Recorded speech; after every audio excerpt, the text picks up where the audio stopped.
So we're in good shape. Uh, Good morning, everybody, and welcome to Sunday morning at the virtual Marxist Library. My name is Gene Rule, and as most of you know, it's spelled with a silent Y, so it rhymes with cool. Hence, known to my comrades as Cool Rule. And I consider everybody that's on the call my comrades, because we're all interested in the same problems. And again, just because we're comrades does not mean we agree on all issues. In fact, the probability is we disagree on many issues. For this reason, we're all active in various aspects of the struggle for racial and gender equality and socialism. And we respect one another, but we do not agree on all issues. So the opinions expressed in our lectures, workshops, and publications are those of the authors only and do not represent any kind of group consensus on the issues discussed. We are united, however, in our respect for the work of Karl Marx and our belief that his work will remain as important for the class struggles of the future as they have been for the past. And as a group, we continue to draw inspiration from the work of Karl Marx, including his 11th thesis on Feuerbach. The philosophers have only interpreted the world in various ways. The point is to change it. And that is what we're all about. And on that happy theme, I will turn it over to Allan, I think. Well, why don't you go ahead, Raj, while I set up. Okay, well, we have had a lecture on COVID-19 and the crisis of neoliberalism 2 weeks or so back. And so people were introduced from one point of view, what is neoliberalism? It is a stage within the imperialist stage of capital. And in my opinion, it is actually an attempt to get out of the crisis of profitability or profit rate, is why capital moved out, in a very substantial ways towards the end of 1980s, beginning of 90s, with Chinese production coming online. But it has created a new problem because accumulation began both in China and it continued in the United States through production in China, of course, other places too. So with that, I'm going to ask Allan to begin his presentation. Hey, everybody. What I wanted to do was put the discussion of neoliberalism in the context of what's going on in the US today, which is so stark, dramatic, and horrible that it's like talking about almost anything politically without sort of grounding it in what's going on is really not doing it justice.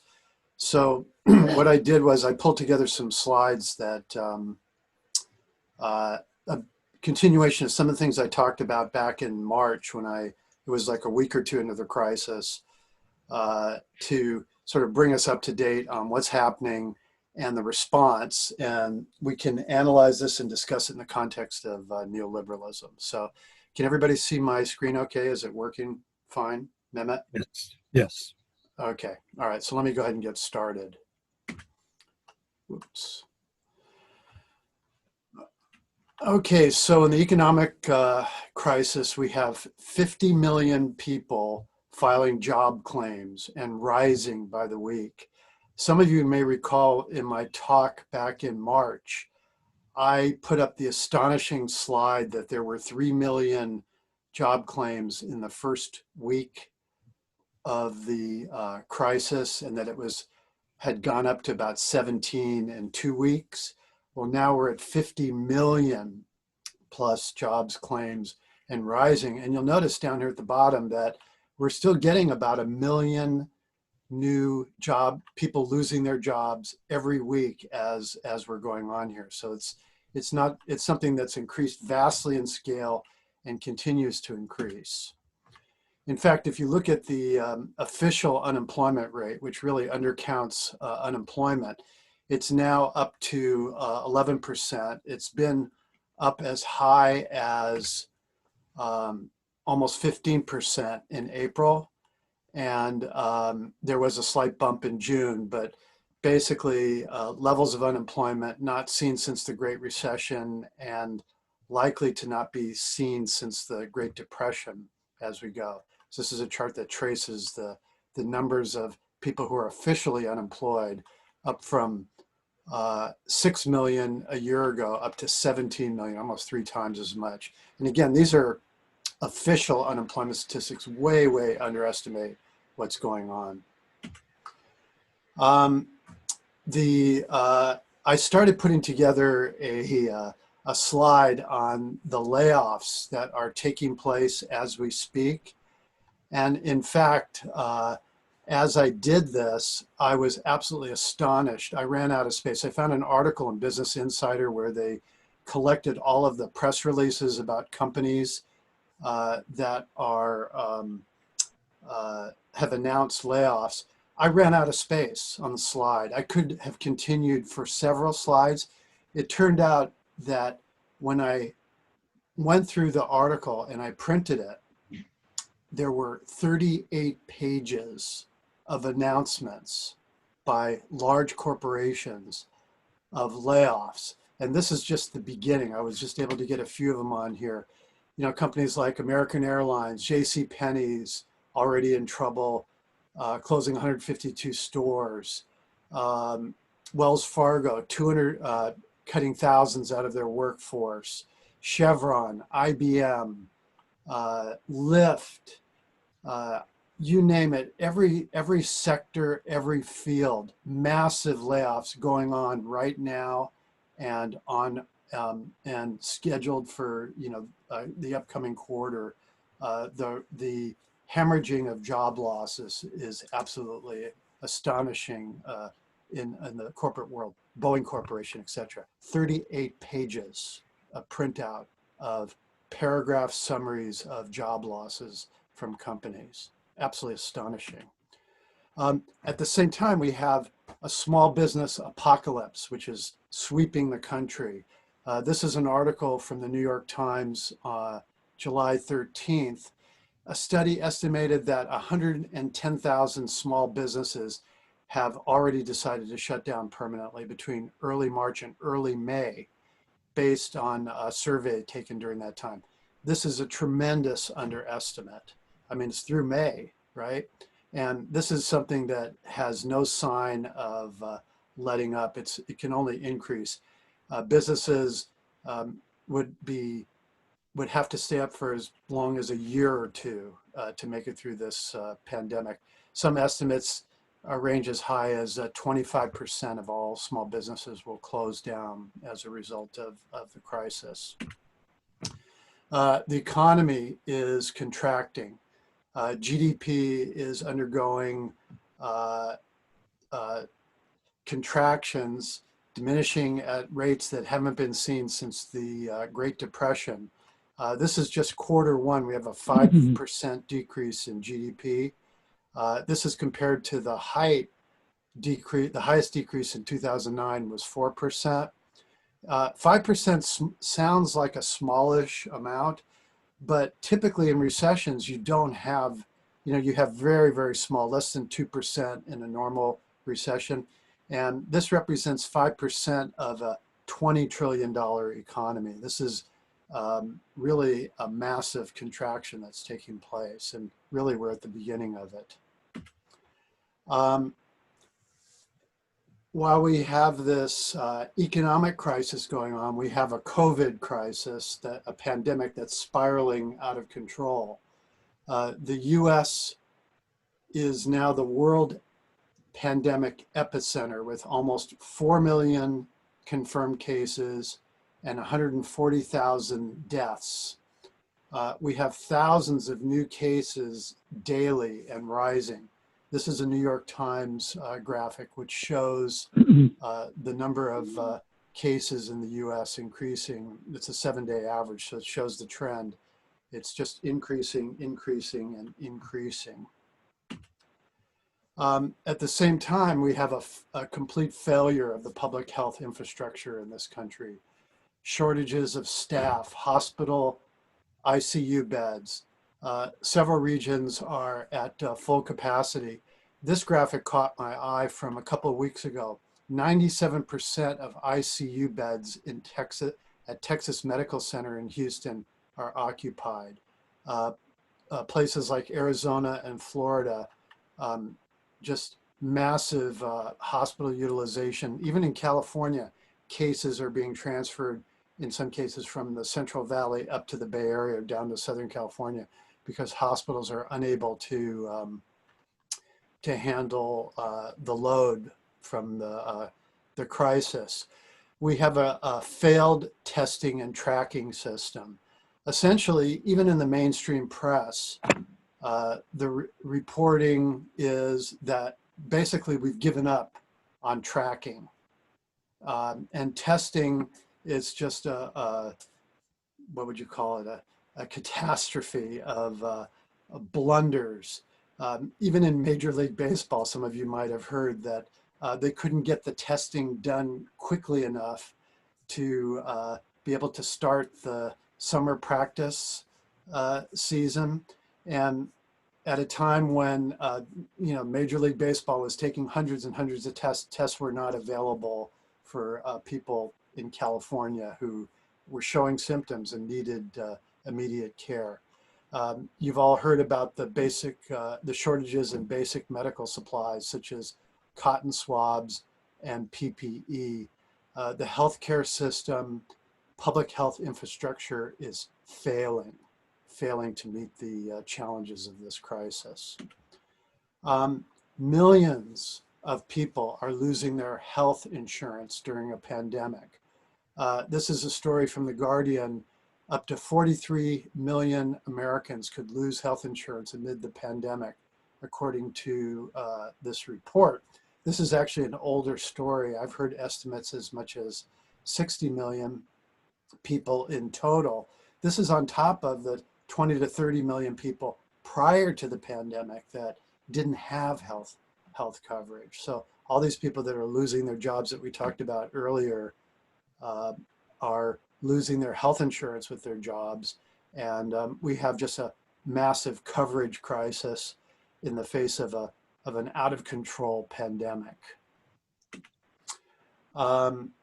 We have a housing crisis that's looming. It's already started. A couple of statistics that are absolutely mind-boggling. 23% of renters were unable to pay their rent in July. 32% of US households missed their July house payments, according to a story in CNBC on July 8th. I found this story that popped up from the LA Times, kind of interesting. It just told the story of this one student, Jose Alvarez Castillo, 21 years old, a UCLA student who was holding down two campus jobs, lost both of his jobs, is paying $800 a month, living with 6 roommates in his Westwood apartment, and has maxed out all of his credit cards and is unable to keep up with his rent payments. This is just a peek into one person's situation. And if you multiply this times, the millions of people that are suffering in this economic crisis, just multiply it out and get a sense of what's going on and what we have in store coming up, especially in the next period. We have a hunger pandemic in the United States. Some of these statistics are also quite amazing. Additional 17 million people in the United States could be food insecure by 2020, according to a study by a nonprofit, Feeding America. That would bring the total number of Americans struggling to put food on the table to around 54 million people, or 1 in 6 people in the United States, the organization estimates. That's a 46% increase over the 37 million people who were food insecure prior to the COVID-19 crisis. We had a food crisis prior to the pandemic. Now it's mushrooming and growing. Many more Americans are taking advantage of food banks across the country. 83% of the organization's food banks reporting to Feeding America reported seeing an increase in the number of people served compared to this time last year, with an average increase of 50%. Hunger is stalking the land. Hunger is stalking the land. When I wish I could show it to you, but when I was doing research for this article and I looked on Google Images for pictures of food bank lines, and I did find this one picture from San Francisco. It was just taken within the last couple of weeks. What came up were pages and pages of images of food banks with crowds of cars, people lined up, 3 images per line per page, and it just went on and on and on. I pulled down and saved a bunch of them, but couldn't possibly put them up for you guys to see what's taking place. This is a hunger crisis that's really something. In terms of the response, there's been basically one quote unquote stimulus aid bill, bailout bill, the CARES Act. I went through it in my last presentation. They got that one out pretty quickly. And of course, the majority of the money in the CARES Act went to the banks, went to small businesses and corporations. There was only a one-time $1,200 stimulus payment to individuals and a $600 supplementary federal unemployment benefits expiring at the end of this month. The Democrats were proposing in response to the health insurance crisis to reopen the ACA marketplaces and to pay unemployed workers COBRA payments. So basically, open up the marketplace to allow people to buy more health insurance, granted with subsidies from the federal government. But one of the things that you should keep in mind is that they did open up COBRA payments in the 2008 recession, and really people didn't take advantage of it. It's not the kind of thing that people can sit down and apply for, get set up, and get going. And then once they do purchase their ACA health insurance plans, they find that there's thousands of dollars in deductibles and limited networks that don't extend throughout the country, et cetera, et cetera. A totally useless approach to the problem that really is based on preserving and turning millions of dollars, billions of dollars over to the private health insurance and private healthcare industry. The federal, the Fed bailout, the Federal Reserve bailout, which again I went into quite a bit in my last presentation, really has involved an expansion of the Fed balance sheet on the order of trillions of dollars. The Federal Reserve Bank is buying up every manner of loans possible, including a great deal of corporate bonds that is basically funneling money to corporations who are already in many cases sitting on very large stocks of cash that's then going into the stock market to boost stock prices. And it's one of the factors that's operating here. I didn't spend a lot of time on this. I think it's something that should come out in the discussion, but what we have on the part of the government is a bipartisan neoliberal systemic bailout of the capitalist system. And I just want to just pause for a second and say something that really isn't mentioned at all in the mainstream press and even in the left press. You know, there's a great deal of criticism among liberals and on the left of the unfairness, you know, which I've noted here, of where the money is going to in the bailout bailouts that have been enacted by the government. But if you really look at what the bailout is, you know, how do you bail out? How do you preserve? How do you stabilize a capitalist system where employment is based on private enterprise? How do you do that? The only way to do that is to, quote unquote, incentivize businesses to not lay people off.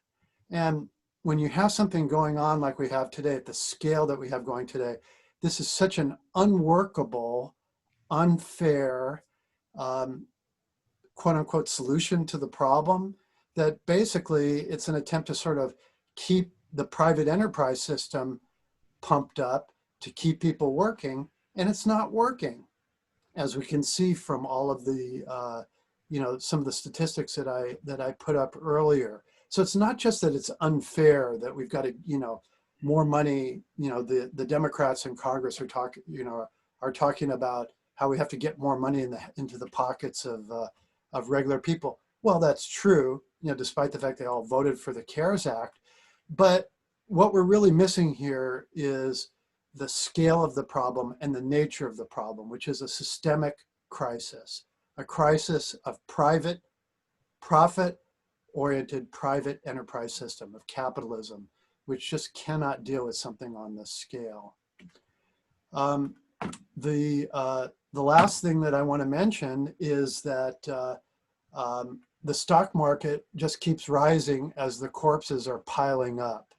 This is something that I think, not just symbolically, but in reality, really says something about what's going on in this country today, with Donald Trump and his political theater about not wearing masks and threatening to kick out all foreign students, and the Democratic Party, you know, the Democratic candidate, Joe Biden, hiding out in his basement, playing it safe, putting forward sort of empty PR programs that are going to address the crisis, which, as we just saw, is, you know, even at scale wouldn't even begin to address the crisis. We have a stock market that is soaring to new heights. This is evidence of how sick the system is, and how what we need in this country is not simply reforms, liberal reforms, to ease the burden, to get people through, you know, as many liberals are hoping, or even radical restructuring. But really what we need in this country is a revolution that replaces the system with something that is humane and capable of dealing with this crisis. And it's becoming more and more the case of that those are the choices, either failure or socialism or barbarism, the saying, as the saying goes, and we're really facing it today.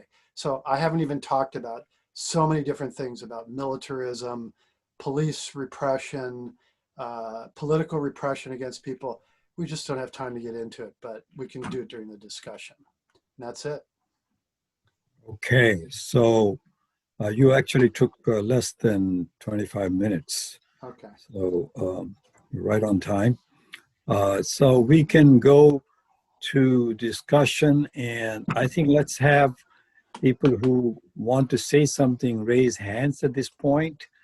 And at some point we will open up so that everybody's microphone can be turned on and people just do a more casual discussion. Hopefully it will not be disruptive. So Roger Harris's hand is up.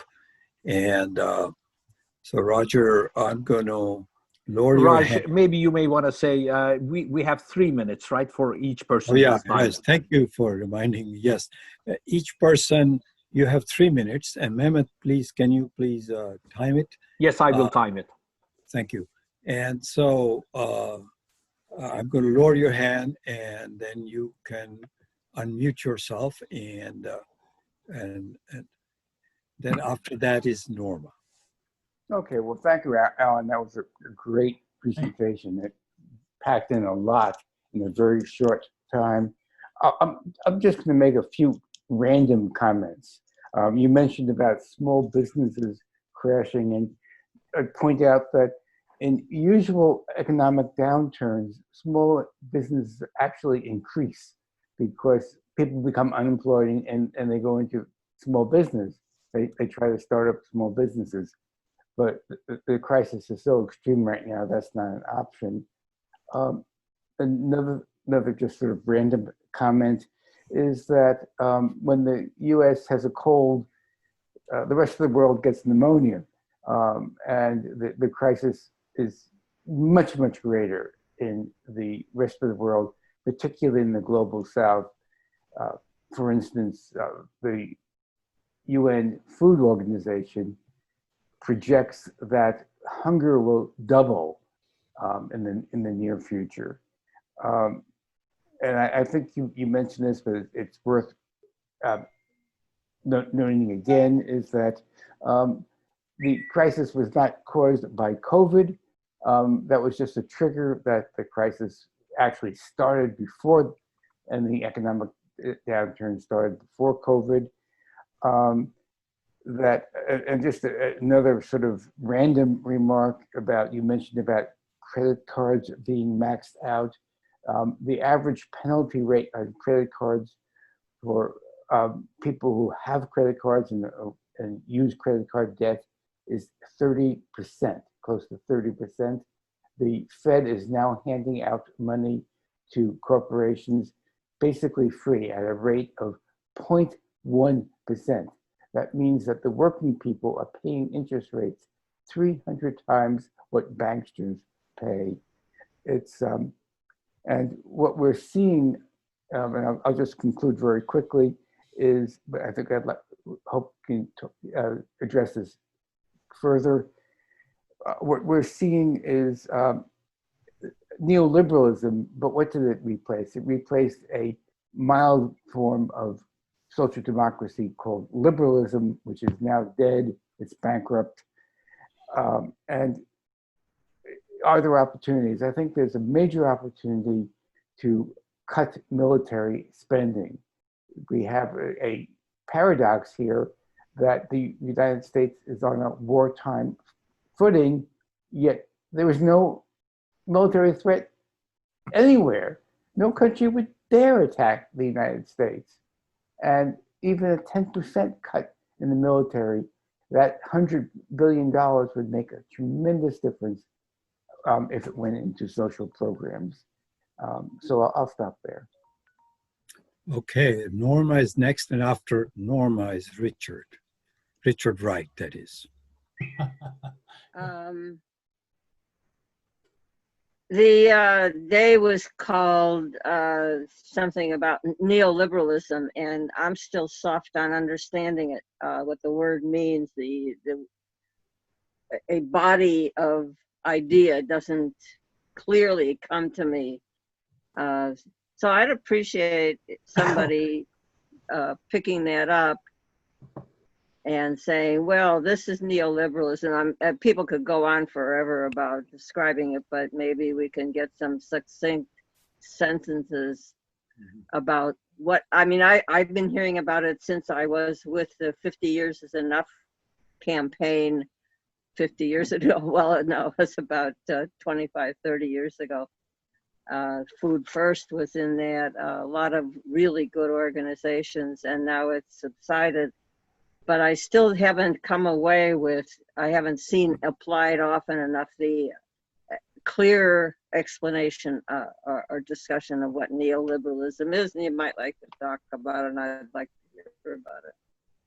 Okay, Allan, do you want to address it? If Sure. not, then I will. Sure. But you Sure. go ahead. And there was stuff that Roger said that needed to be responded to also, I thought. Okay, Alan, you go. Yeah, I'll try to keep this brief, but people generally describe neoliberalism as a political, ideological, and economic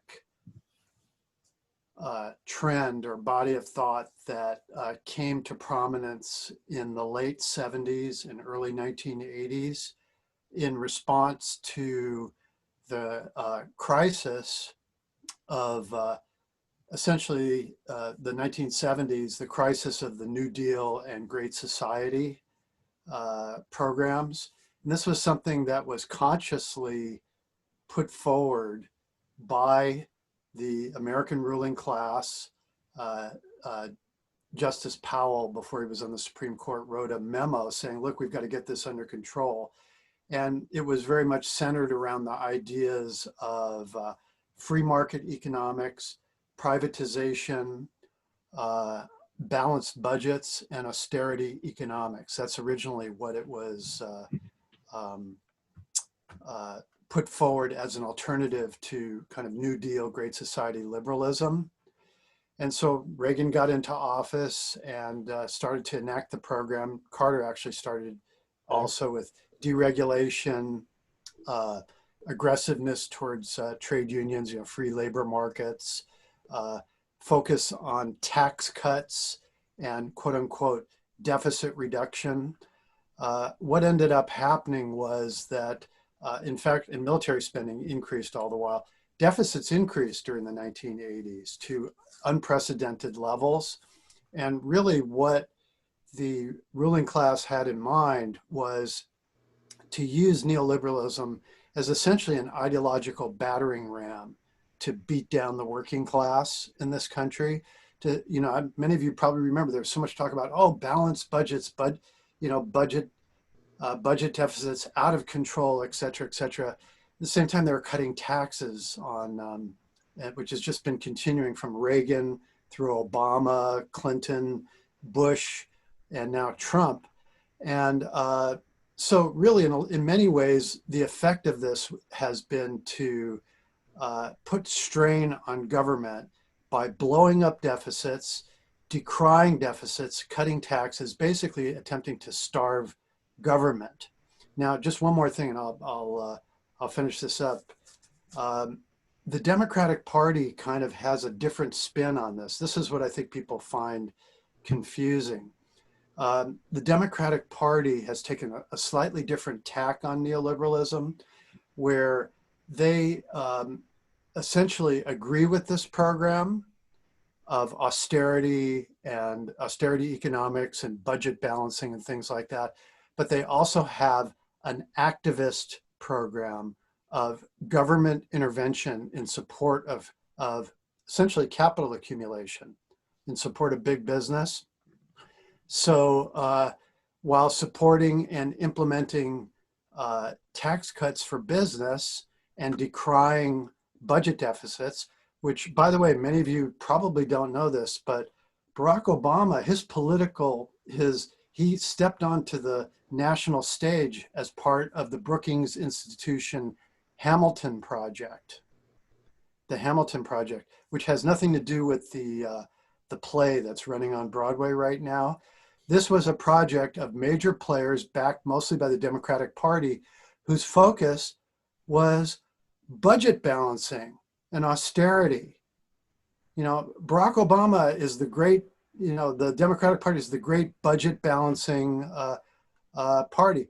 Nancy Pelosi, the first thing that she did in the House majority when they took over was to modify the rules that no additional programs could be put forward without cutting back on existing programs. That's why she's earned the nickname Nancy Pago Pelosi. So the Democratic Party has a slightly different, they've sort of adopted all of the same private enterprise assumptions as the quote unquote fake neoliberal Republicans, who are big budget busters and tax cutters. But the Democrats are sort of activists who want to see the government involved in solving problems, when in fact it's really just enriching segments that they support them, such as the healthcare industry. That's some basic points. You Okay, know, so- right now, Strike Debt is reading something called the deficit myth. Do you know about it? Very, very nice. It says, you know, that the government can put out there as much money as practically as it feels like it.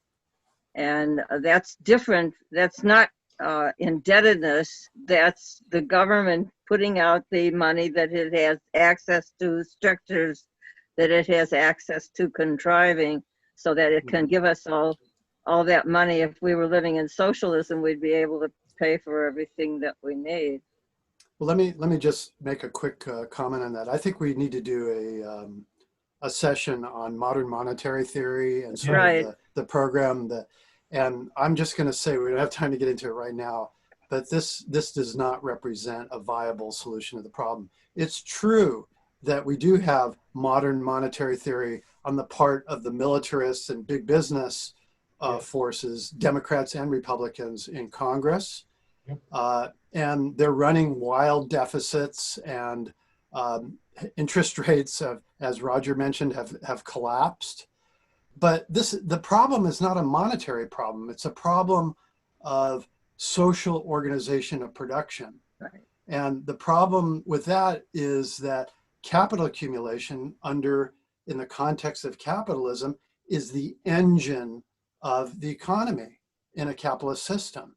And just like these wild deficits are not going to solve the problems for the business interests in Congress and the presidency, even if the progressive Democrats were able to take over and start running deficits, at some point, the instability of this setup is going to cause failure, and it's not going to drive the economy forward to the point where we can solve these problems. So we should talk about it more in the future. Hey, interesting. So in a succinct way, what Norma asked, and Allan's explanation is pretty good. I support all that, but Norma was looking for something succinct. I'll come to Richard next very quickly, but what I would say is basically, if you put it succinctly, it is set of policies in favor of the large capitalist class, which means large capital, and let that free market reign and government withdraw. And if you want to invest anywhere in the world for maximizing your profit, the government is not going to be in your way, but actually support it. So this is the way I would, short say it, but others can comment on it. Richard, you're next, and I'm going to lower your hand. Please go. Yeah, my take on this was that what was presented was much more a case of the symptoms of a long-term development of capital. And Allan, I think, hinted at it when he went back to Jimmy Carter and Ronald Reagan. That basically, that what you've got a shifting of industrial production in particular from the United States to lower cost countries. And consequently, the people that used to get these high paying wages and as well as the healthcare benefits are basically cast off and are shut off in terms of contractees, or now they can go out and develop their restaurant dreams or their hair saloons, what have you. And that is what's really going on here is that these highlight the lack of social developments in terms of healthcare, in terms of education, in terms of basic income income basically, and that's been taking place over the last 30 or 40 years. I think Allan at one point said this is demonstrating that the system does not work. And in point of fact, it does work. It works for the capitalists. So what you've got is you've got this whole support system for large scale capital, and very minimal support for in this case it's a lot of the lower employed, the so-called essential workers who aren't getting paid anything, do not have enough money to pay for the health care. And it's been developing over 30 or 40 years now. So the other thing is that the other point I wanted to raise is that I pay attention to to CNBC, and something that they've been coming back to here lately is that they're amazed at how the economy is actually still being sustained in spite of all these layoffs. And really, what it indicates is that the layoffs are taking place amongst the lowest paid members. A lot of the workers are out there, working from home, and they're still getting paid, and they're still sustaining, in large measure the economy through purchases through Amazon anyways, that's the other point I wanted to make. Thank you. Okay, Richard Lipperman will be next, and then Jean, and then Allan. You can come back if you're making notes, and I'll come back to you, Allan. So Richard Lipperman, please. I'm going to lower your hand now.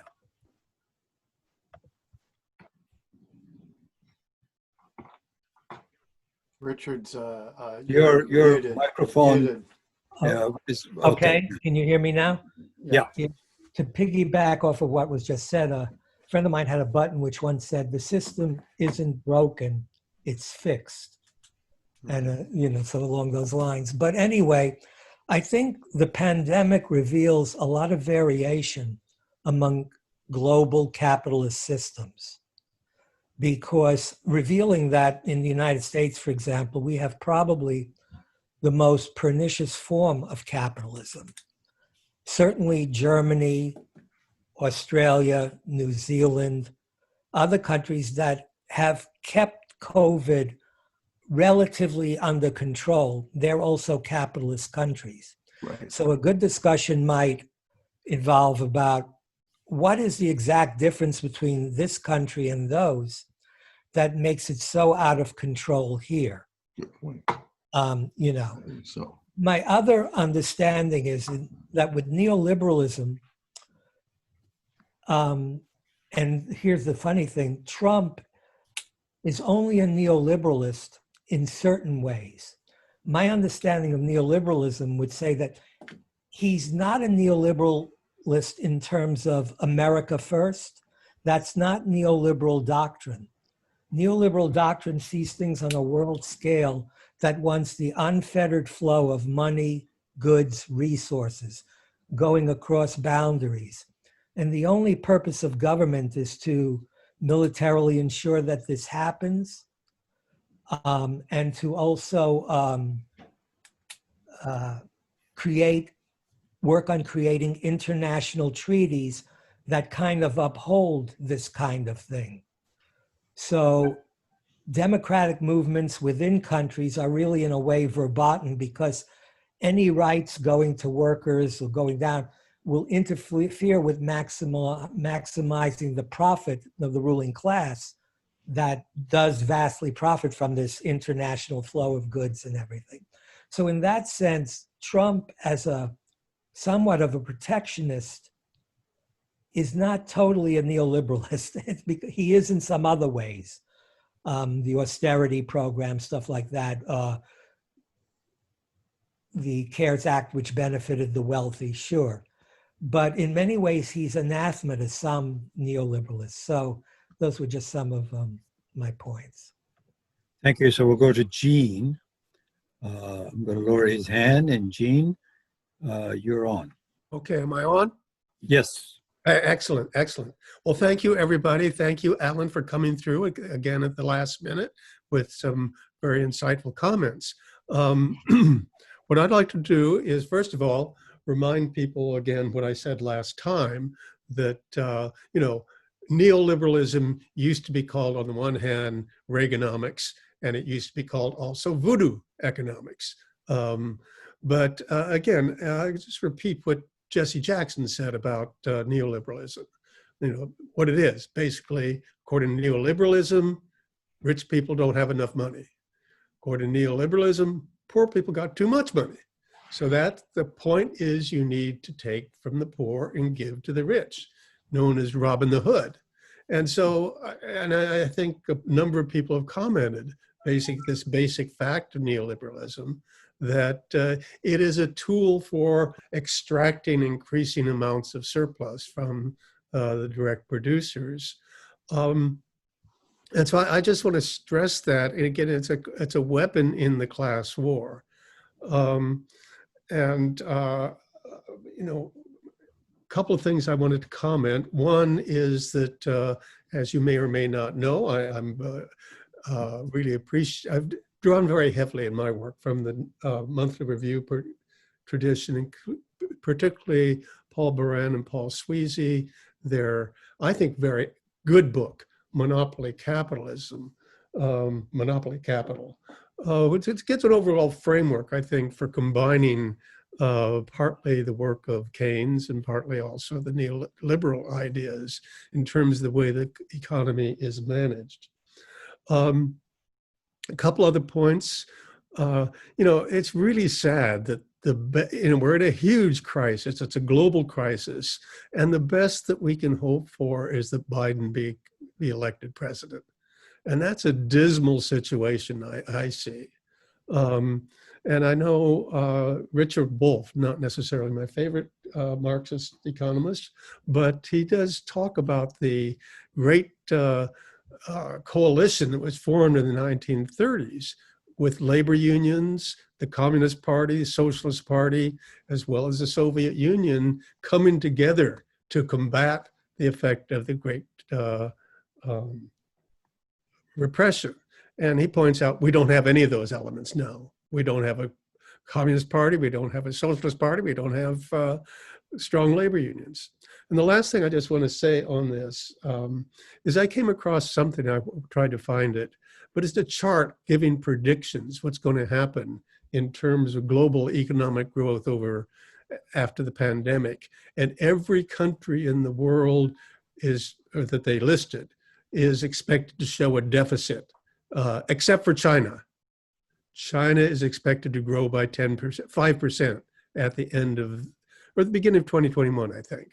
So again, I think the solution is, I think, China, and I'll be talking more about that later on, but I'll continue to discuss that. So anyway, sorry for overrunning my time. Thank you. Okay, thank you, Gene. Before I go to the next two hands, which are the people who have already spoken, I want to urge those who have not spoken to please also come with your comments.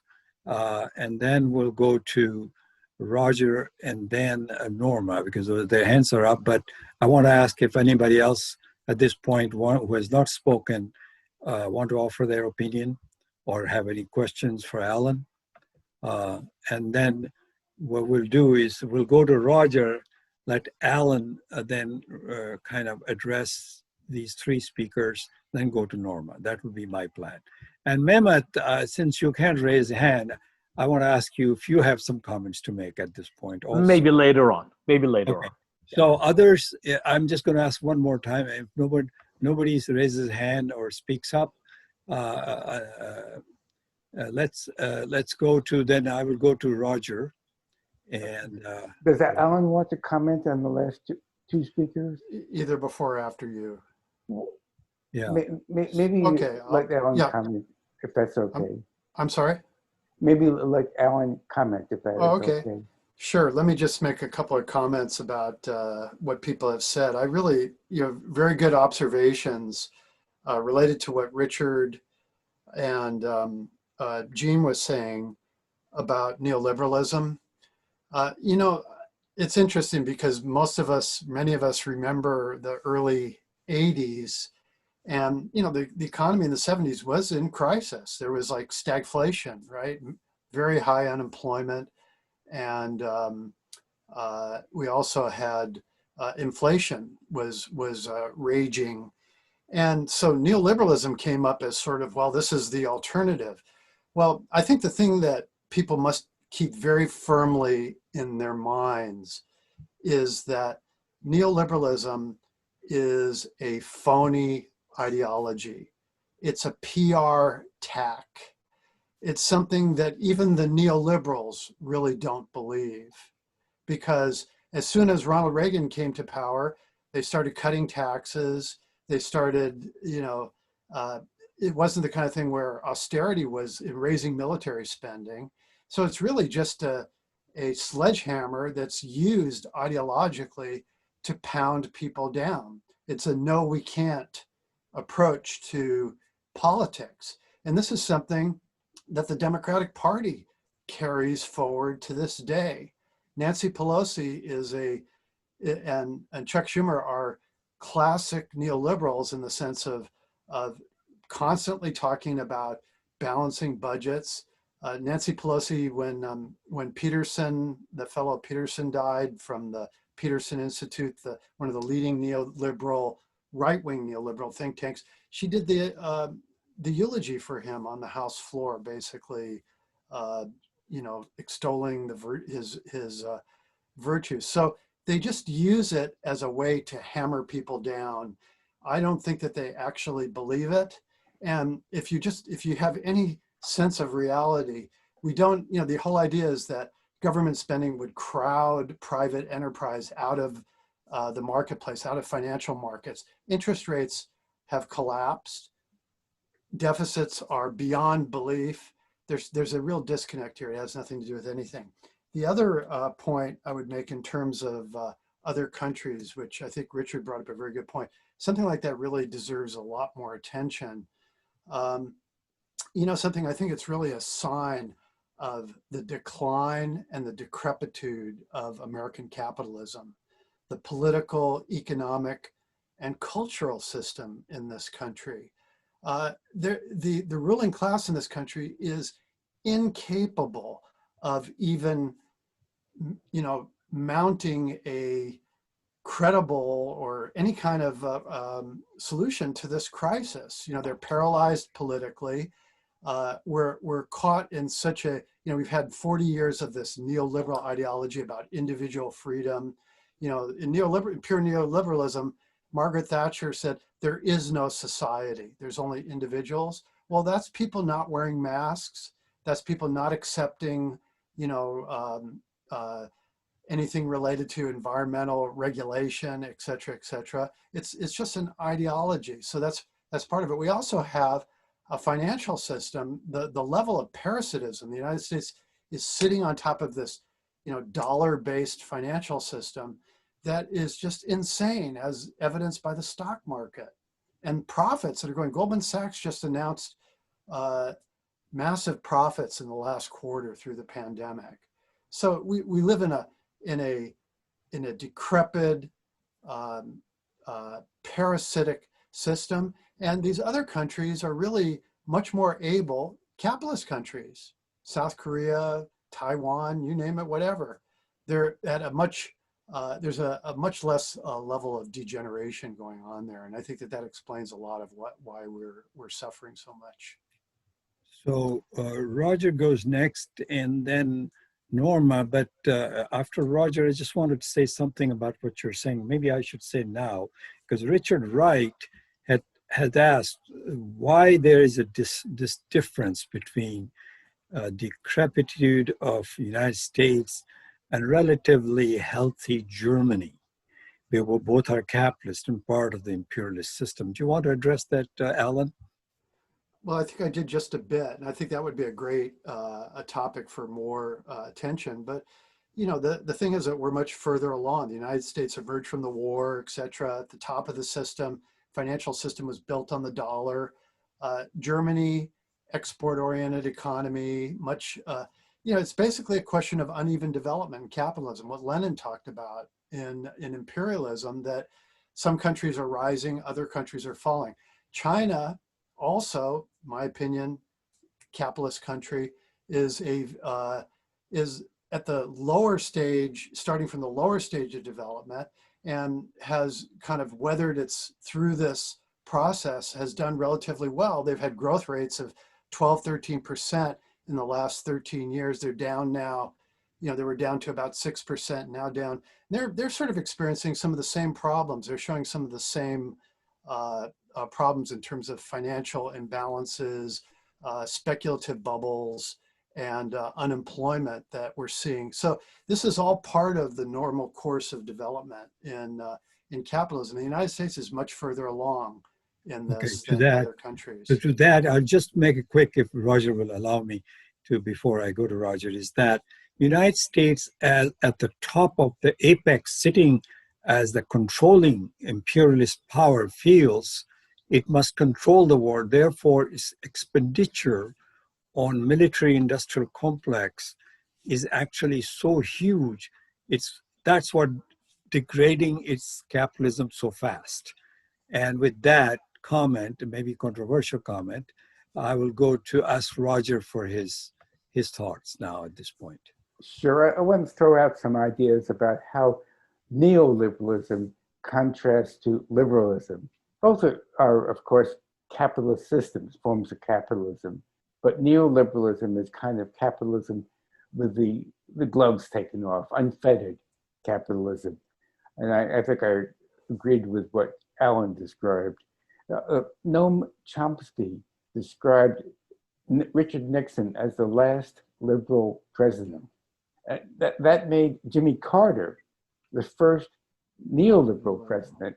And we forget about Carter because Reagan gets all the credit, but it was Carter. And if you go back to YouTube and look at his campaign speeches, Jimmy Carter was campaigning about taking government off our backs, deregulation and small government, balanced budgets. That was Jimmy Carter. He reinvented himself after the presidency as a liberal, but he was really the first of the neoconservatives and neoliberals.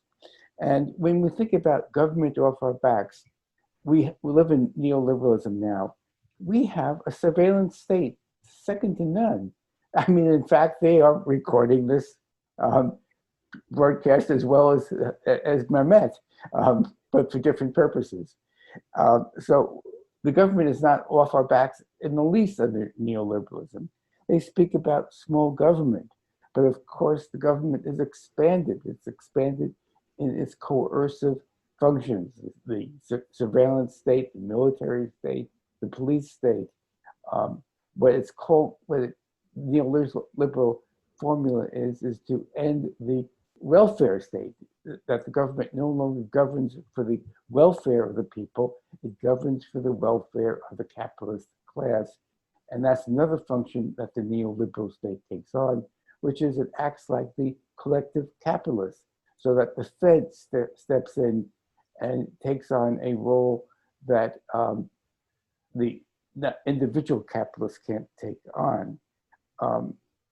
The liberalism was about sharing between the working class and the capitalist class. It wasn't an equal partnership by any means. The working class got the crumbs, but under neoliberalism, the working class is not even getting crumbs anymore. The liberalism had an agenda, what we in the United States, we call that the New Deal agenda. And it was very similar to what Bernie Sanders brought forward in his campaign. But liberalism today has no agenda at all. Liberals, the people who pass for liberals, all they put forward is that we're not Trump. But they do have a function, that liberals still have a function today. And I'll end with that.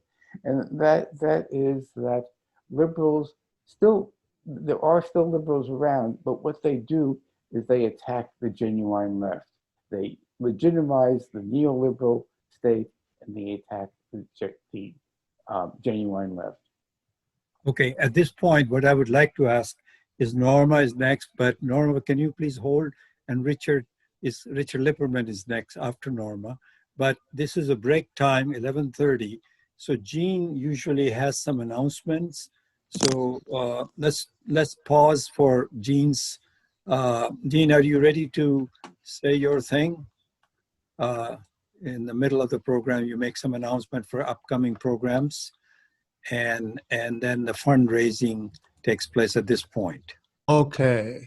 I I unmuted myself and you can see me, but I need to, first of all, yeah, let me just say that we have tentatively scheduled for next week, a program I want to talk about, namely socialism, communism, and democracy, a scientific perspective, because I think most of the comments that I hear from people in the United States have a totally utopian, idealist view of socialism and communism. And I want to present a scientific view. I'm not sure I'll actually be able to do what I need to do, but we'll see. Following that, our comrade Tony Ryan is on August 2nd has confirmed that he will speak on Cuba. This is what medical internationalism looks like. And that should be very interesting talk. August 9th, you know, is Nagasaki Day. And our comrade Raj has agreed to present something there. So we have those things coming up. And let me just remind people that, you know, I think we're doing okay financially, but others disagree. I'm a minimalist person on this, but I will put our information on supporting the Institute in our chat room. But again, you can pay through PayPal or a check through Richard Hollenbaum, who is our treasurer. And I don't know if Richard wants to say anything at this juncture.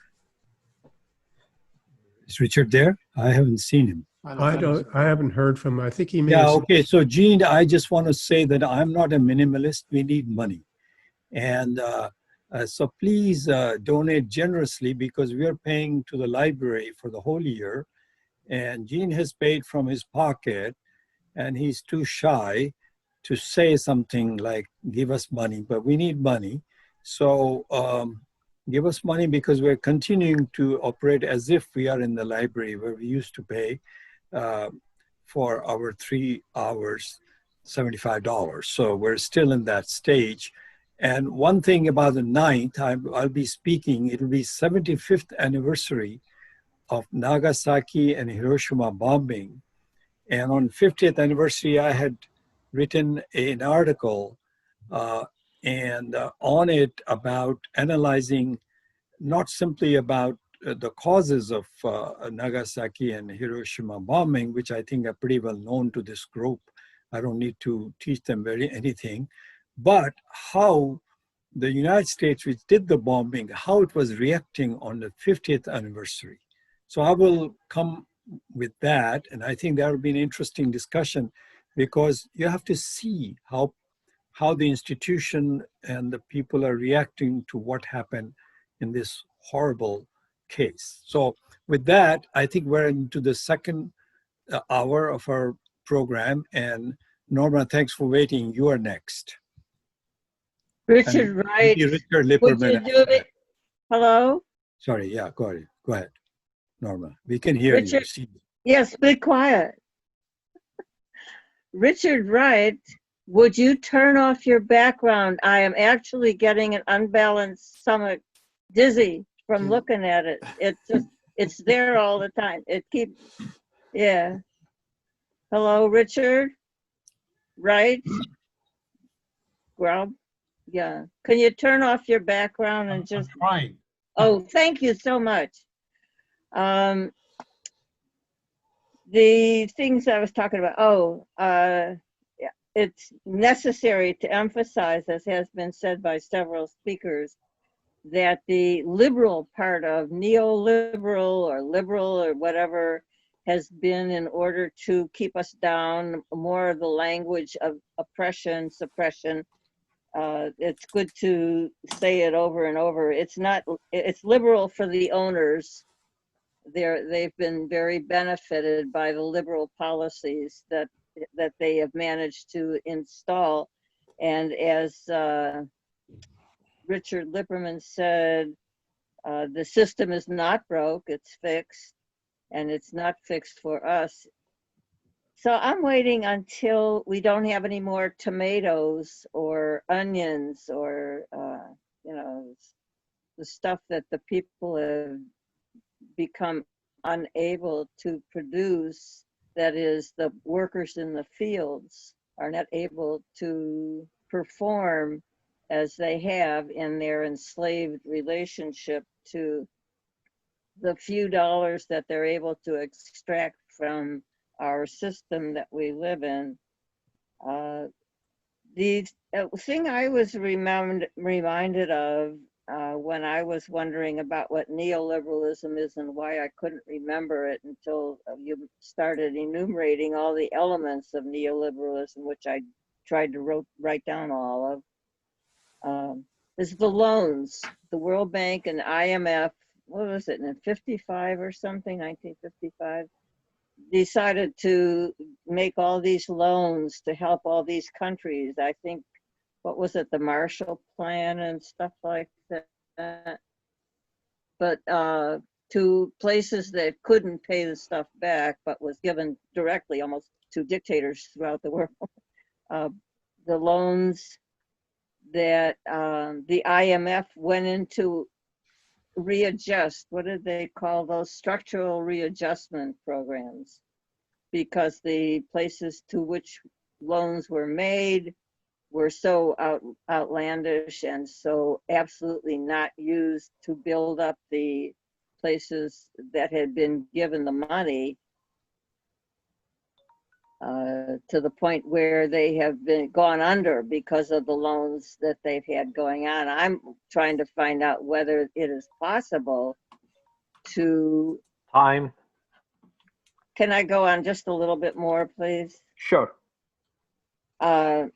If it's possible for the nations indebted to the basically United States lenders, if they would unify and say, no, we're not going to pay back. I wonder what would happen then if there could be such a movement to regain sovereignty to a degree. And even in places where they do have these dictators, somebody reminded me, well, wouldn't that be the places where there are these dictators? Yeah, but in the meantime, the people might be able to get hold of trying to protest enough to own their government. Anyway, the neoliberalism was undergirded by the loans, by the World Bank loans, and then the IMF coming to readjust payments, where they would raise the interest from 3% to 8% and enlarge it with other fees. Of course, you know what lenders do. They charge all kinds of fees to do loans, to distribute paper. So that's part of neoliberalism. Okay, I think we have Richard Lieberman next. Yeah, I think there's some confusion, or at least I have some confusion, over the use of the term liberalism and neoliberalism, because when we talk about liberalism, frequently we're talking about someone's politics. Are you a liberal? Are you a conservative? But it means something very different when we're using the term liberalism in economic terms. I think like in the late 19th century, or so, let's say you had mercantilist capitalism, you had government very much involved in protectionism, in tariffs and all those kind of things to grow its own nationalistic economy. Neoliberalism, I think, is that kind of policy writ large on a global scale, where it's no longer the individual country so much, though countries do, of course, have their own self-interest, but it does aim to create national treaties, whether it's the TPP or NAFTA or international treaties. So I think there's a little confusion on that between the political word liberalism and the economic word liberalism. Those are two not necessarily similar things. And the other thing is, I was thinking of the European Union as maybe this great or not so great neoliberal experiment, and where they sought economic unity, no borders, free flow of goods, free flow of workers, stuff like that. But the big failing is that they didn't have political unity. And those two things came into a great deal of contradiction and tension. And one of the outgrowths of that kind of neoliberalism that we actually see all over the world is the rise of nationalism.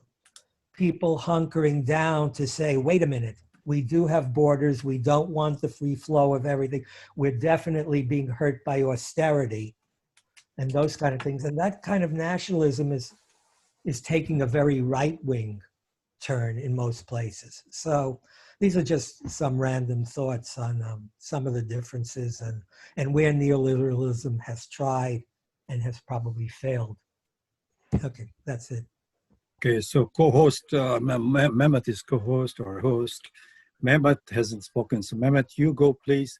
Then I want to go back to Allan because he is the speaker, so he can react to any of the things any one of us have said or add further thoughts. So Mehmet, and then we'll go to Jean, whose hand is raised, unless someone else who has not spoken wants to speak first. So let's go to Mehmet first, and then we'll go to Allan. Thank you all. Although we call it neoliberalism, I don't think this is anything new. I think capitalism in its development path is coming to where it always has been, overcoming some aberrations. If you go back to even Adam Smith in the late 1700s, I mean, he goes on and on about how the government should not be, out there and just allowing the market forces to control our lives. And then not too many people go into it, and then he comes into saying, oh yeah, the government should be there. He praises the army, he praises the police, he praises the justice system where, the capitalists can have the upper hand. So this is nothing new. It's just that over the course of the years, we've had some aberrations that the capitalists needed to come over with. First of all, like many other speakers here said, there was this nationalism. In order for the nationalist or national capitalists to flourish, you needed nationalism, you needed nations. But then now we have come to a point where nations are becoming a hindrance on the development of capitalism in its stages. Then came Soviet Union and China. If we had some welfare states, that is not because the capitalists were giving those to us, but it was actually because the people fought and Soviet Union and socialism was there as a competitor. So the capitalists had to give those rights. But now that they're gone, and the people's movements, people's resistance have been broken, now capitalism can go back to where it always wanted to be or where it always was. Now, the other question comes up here is that, yes, why are we seeing this in the United States and maybe not as much in the other states? I think Allan hit it on the head, just because we are the number one at this point. So even if there was no United States, I believe the development of capitalism had to come here. If it wasn't United States, it would have been Japan or Germany, doesn't matter. Somebody had to come to this level. And I'm sure if this continues as it is, in about given 10 to 20 years, all the others are going to be this way, because there is no other way for capitalism with its contradictions and in the class war. Thank you. Okay, so Allan, your comments. Then I will make a quick comment and then Jean. Yeah, there's a lot that's been said. I wanted to make a couple of comments on this free trade versus neoliberalism. I think that that's a really good point. It is an inconsistent ideology, just like how they run up deficits through tax cuts and military spending. Interesting, some of you might have seen that actually Biden made a slight pivot towards economic nationalism. I don't know if you guys saw that a couple of weeks ago, where he released his plan for quote unquote bringing jobs back. And I think it really illustrated a lot about the democratic approach to neoliberal politics, which essentially was speaking to people's concerns, which was something that Hillary Clinton really didn't do. She just, dismissed, said, well, everything is fine. And then people who'd lost their jobs in deindustrialization and globalization didn't come out to support her. I think Biden is trying to take some of the wind out of Trump's sails by picking up some of these things. But the kinds of things that he's come forward with are things like retraining programs, government redirection of government purchases to domestic suppliers, things like that. And a lot of this stuff is really, it's just very cosmetic and sort of theatrical, which, by the way, Biden is somebody who historically has been a huge supporter of NAFTA, TPP, every free trade agreement, and everything that could facilitate free flow of capital between countries in American politics. So that's kind of the thing about the Democrats will sort of adhere to neoliberal ideology, but they kind of have a kind of a government activist approach to it that is usually involves enriching a section of the capitalist class who is their constituency, and a lot of cosmetics involved. So I think that would be my comment on free trade and neoliberalism. Okay. I wanted to just make a quick comment, which is that to understand neoliberalism, I think, there have been very good answers here, and particularly Allan, the exposition of his excellent. I think it could be only understood if you have really studied two books thoroughly. One is Capital, all 3 volumes, and second is Lenin's Imperialism, the highest stage of capital. So I want to say is, while started by Carter, who failed in his political aspiration, couldn't get the second term, Reagan succeeds. And for a lot of even working class Americans, he remains a hero, although he undermined them in a way that nobody had undermined them before. And that this is where the role of fictitious capital becomes very important. He generated a huge amount of military industrial production activity to bankrupt the USSR, went to Star Wars. At the same time, it pumped up so much money into the American economy, workers got jobs. And then they thought, hey, this guy knows what to do. Trump is trying to replicate that by his approach of America First. And yesterday I saw an advertisement, on a program, one defending Trump described him as a working class president. As against the woman who was saying, have some restriction, people should wear masks and the government should act. And they were basically saying he's a working class president. So all of this is the mystery of this is that this kind of economics, the neoliberal economics, can actually, in the short run, by pumping a lot of money, create an appearance of prosperity, even for workers. They have jobs, cheap goods came from China, for a while they didn't feel it. That's why Clinton, the neoliberal, seemed so popular. And they said, well, economics worked under Clinton. But between Reagan and Clinton, they sank the United States. Of course, they sank it for the working people of the United States. As somebody said already, it is working for the very top. But they're basically sinking themselves, because if you compare it, China has risen. And from a capitalist viewpoint, that is unacceptable to the rulers of the United States. Anyway, I'll go to Gene for his thoughts. Yes, thank you very much, Raj. I appreciate your comments and everybody's comments. But I want to get back to this question because I think, as an anthropologist, I tend to look at our species as a whole.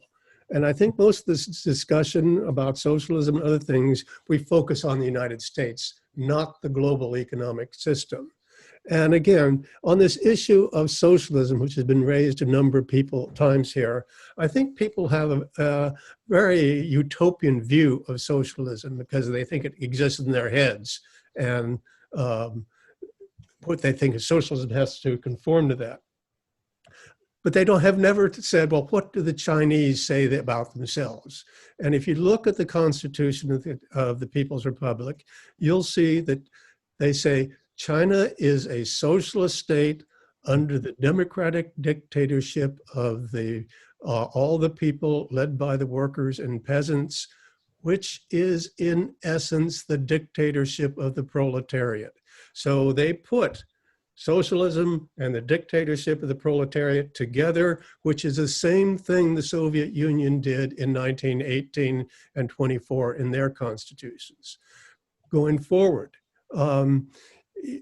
look at Stalin's fundamental law of socialism, contrasted with the fundamental law of capitalism, which Marx talked about. By contrast, the fundamental law of socialism is the reorganization of society and the economic system in order to serve the needs of the society as a whole.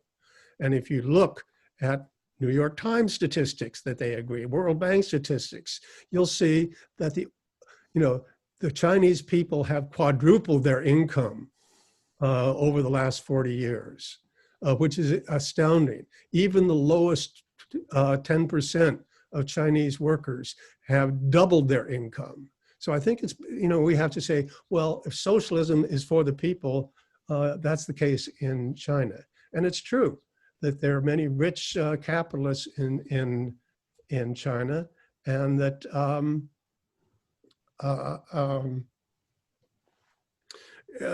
you can become very rich. Capitalists can become very rich.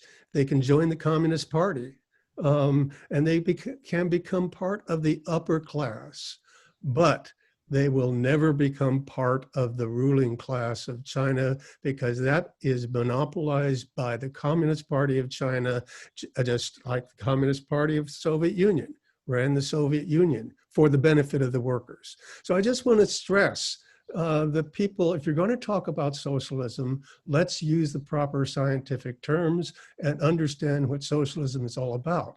And that this, again, China is the only country in the world that is capable of standing up to the leader of world imperialism, and it's doing so. And I may touch on that. I'm also working very heavily on something that we're doing. We'll have a full session on it, Gene. Pardon? So let's. Yes, I just want to stress. Yeah, I know. My views on that. I know, but let's stick with the issue of neoliberalism today. That is the issue. And the next person on the I wanted to, if I had a chance, if I can get a chance to respond. Yeah, Allan, you go first. Yeah, respond to it. I'm not responding to Gene because I do think I'm looking forward to our session that we're going to do on this. But I want to put something forward to the group here. I want to kind of shift it a little bit and put forward sort of a question and a challenge to people. I mean, I think the picture that I got from doing the research for this presentation is kind of an astonishing level of crisis in this country. And we're in uncharted territory in terms of, what's going to happen, and things are going to get a lot worse, with people getting, pulled off the streets in Portland and put into unmarked vans by federal authorities. And the class struggle in this country, I think all of us having come to adulthood and lived in the post-war period, it's in some ways we might be the worst group around in terms of adjusting to the changes that are going to be coming forward. So my question to people is, well, what about the left? I mean, I think most people here are people who are from a more radical or revolutionary tradition. Many people hear the Marxist library comes out of a Leninist tradition. What is this going to look like in terms of new political forces? How is Marxism, and I'm going to say, and Leninism, going to reassert itself in terms of what this is going to look like in terms of a response? That's what my question is to people. Okay, so I want to give one more chance to those who have not spoken. Does anybody who has not spoken want to come in? I'll really encourage that, because the other next two people who have raised hands have spoken before, so that's why I'm going there. But the next person after that would be Richard Wright. So I'm going to give it a 10 seconds for somebody to kind of volunteer to say something here who has not spoken so far. And if, okay, so there is one hand, that's a phone That's Rich Johnson. Rich Johnson's, I think it's his phone or his wife. So it's Gary Hicks. Oh, Gary Hicks. Okay, Gary, but no, I'm going to actually, you can go, Gary, and after that would be the phone number 9307. Yeah, that's fine, Gary. You go next. Just a few quips. One from Mr. Harry S. Truman, that if you're given a choice between one Republican and another Republican, then you'll vote Republican every time.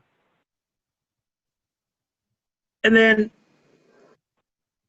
a little bit of a note about liberalism. It's associated with Adam Smith, John Stuart Mill, Thomas Malthus, David Ricardo, and others who were trying to move the free market economy out of the clutches of mercantilism, which was run by royalty. And somewhere after Karl Marx, the bourgeoisie took that singular discipline, political economy, and split it up into political science and economics. And then finally, somebody mentioned earlier that something about the difference between the United States and some of the other English-speaking countries like Britain, Australia, and so forth. We might want to take a look at the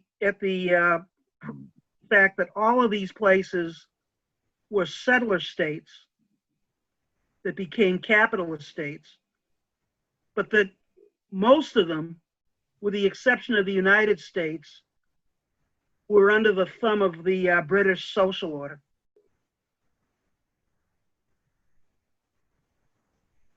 That's all I got to say for now.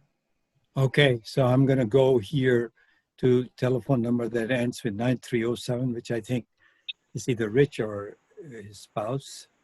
Kat, I think. It's David. Am I coming through okay, or do I need to unmute? Oh, okay. I apologize. David. Okay, David, go ahead, please. Sorry about that. Okay. Thank you. I'm enjoying the discussion. I'm intrigued. I've always been intrigued by the phrase contradictions of capitalism. And I realize whole books and movements are mobilized around just the same. At the risk of oversimplifying, can we reduce what those basic contradictions are to a few points? And then I'm wondering also the inference, then the inference is the counter proposition, and that is that socialism is free or devoid of those contradictions, which might be mostly true. Some might hold that it's entirely true. I'm wondering just kind of that continuum or the dialogue around coherence and contradiction in terms of economic systems, if anyone has input or would care to comment on that. I'll give first shot of that to Allan, since he's the speaker, but after that, anybody who wants to address it is fine, because we are in discussion. So Allan, can you lead that? Thank you, Raj. In response. Okay. Yeah. That's a big question. There's a big debate now in Marxist circles about crisis and crisis theory. I think it's actually a valuable debate. And I don't think we can sort of summarize very quickly, but you know, some of the things that Marx talks about is the idea of a drive to automate capitalism, automation, replacement of labor, which has as an end result, once this process is carried through society, through an economy as a whole, to reduce the rate of profit. And I think that there is a lot of evidence that really shows that this tremendous drive to automation, which has actually been happening in the United States. You know, in the United States today, we have the highest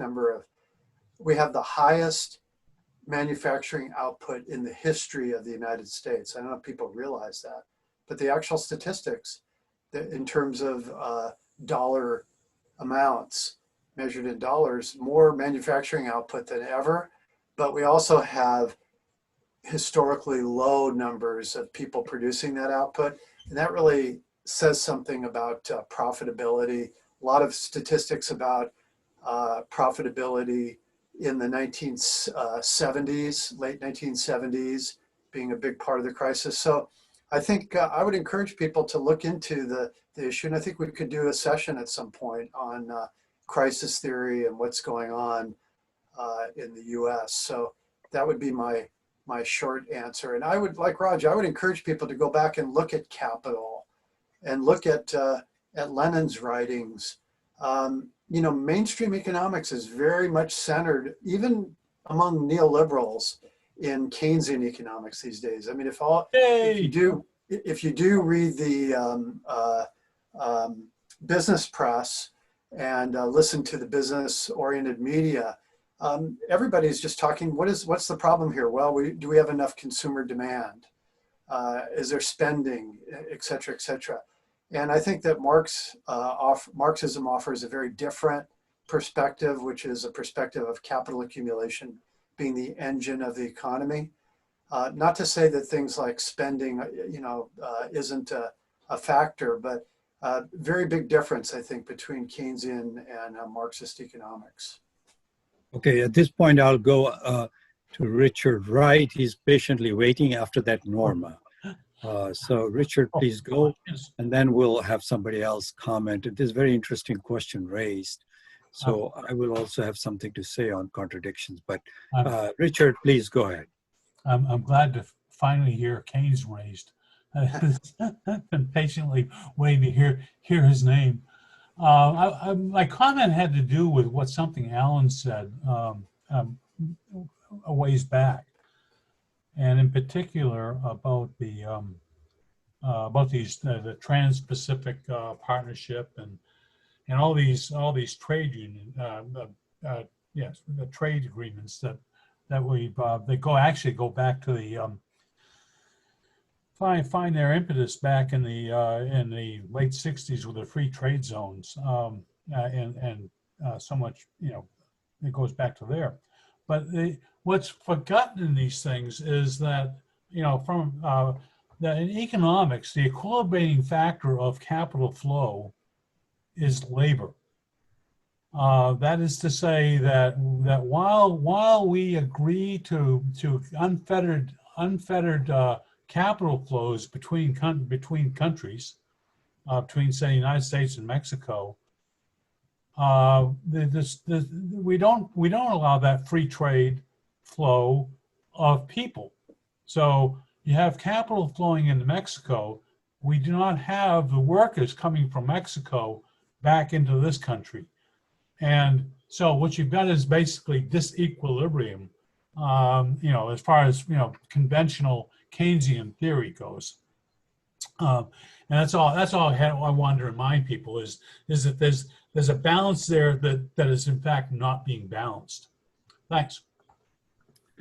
Yeah, so Nina is next. I'm sorry, not Nina. It's Norma is next, sorry. Norma, please go ahead. Yes, I am. Yeah. I am. I've mentioned this before, but it might be worth saying it again. Some months ago, the strike debt group was reading an article by a person who was describing how we are in for an endless run of viruses now, things going in that direction. And I forget the reason he said, but he did detail one after another, basically. And along with that, he described, he was a person from Bulgaria. The article was a translation. And he mentioned toward the end of his article at some length that when if a virus had hit when they had the communist kind of setup, they wouldn't have had to think about paying rent. Yeah. They wouldn't have had to think about being extorted in order to buy or get food. Anyway, the necessities would be supplied without concern for whether or not they would be able to buy them and whether or not they had to go off to work to be able to buy them. Now, this might sound utopian in a way, except that that's what the nations that have been able to establish with any success from their struggles, provision for the people that live in those countries.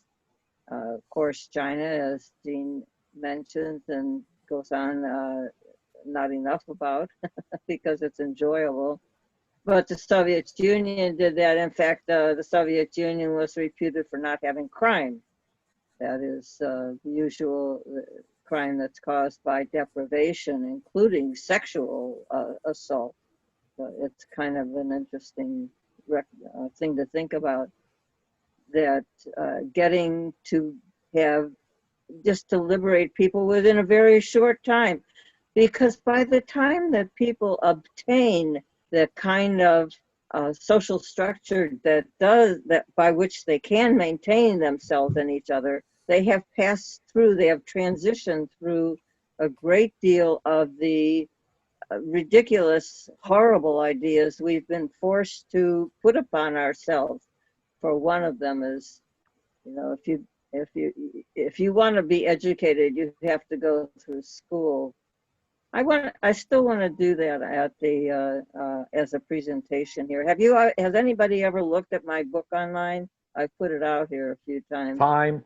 Yeah, we have time. Okay. The alienation that people are caused about knowledge, they are treated as though the 5 years that they've lived are not educational, and then the years that they live that are not done by school after that are not education.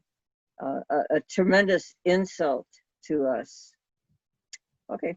Okay, so before I go to Jean, I just want to make a quick comment about two contradictions David asked, one of capitalism and one of socialism. So capitalist contradiction is simply that it is a vampire sucking blood out of living, and until the living get together to bury it, and then it is nothing.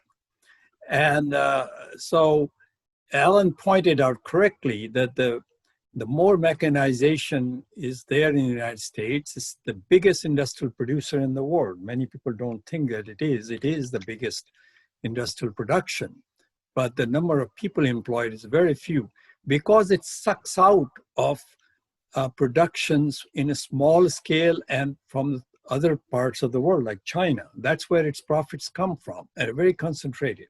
So the contradiction is inherent, that it tries to destroy the very base upon which it is based. But it keeps on going until people organize to kill it. So that's the contradiction. And socialist contradiction is that it is an intermediate stage, where communism is about freedom, which is what Comrade Norma has talked about, freedom in education and all that. But it cannot practice it because of the presence of this monster called capitalism. So the contradiction of socialism is that it cannot transition until it lays to bed global capitalism. And for that reason, it becomes unattractive to many people because they find it very restrictive, which of necessity it has to be at that point. So at that point, I'll ask the next person, Jean. But Raj, let me say one word about why people find it to be restrictive. It's because of American advertising. Yeah. I mean, it's, but they're also encirclement. It's a very powerful influence on how people feel about themselves. Yeah, I know, but it's also the fact is that they are surrounded and the guns placed on their head. Well, they have to put money and so forth. Anyway, Jean is next, unless someone else who has not spoken wants to say. So I'll ask anybody who has not spoken wants to speak before I go to Comrade Jean. Okay, Jean. Okay, two comments responding to some things that have been said. First of all, the contradictions of socialism. Yes, socialism has its own contradictions which need to be studied, and they're not the same as those in capitalism. And Lenin, at some point, again, people say, oh, it was such a horrible, unfree society. Lenin made it quite clear that socialism, the dictatorship of the proletariat, is democratic in a new way. And it is more democratic than the bourgeois countries. And I just think we need to bear that in mind. But I want to get over to this question about capitalism, monopoly capitalism, US industry being so productive. I think if one looks carefully at this, I don't think that can be sustained. And I'm not a econometrician, I guess. I don't study bourgeois economics that carefully. I like the term econometricians.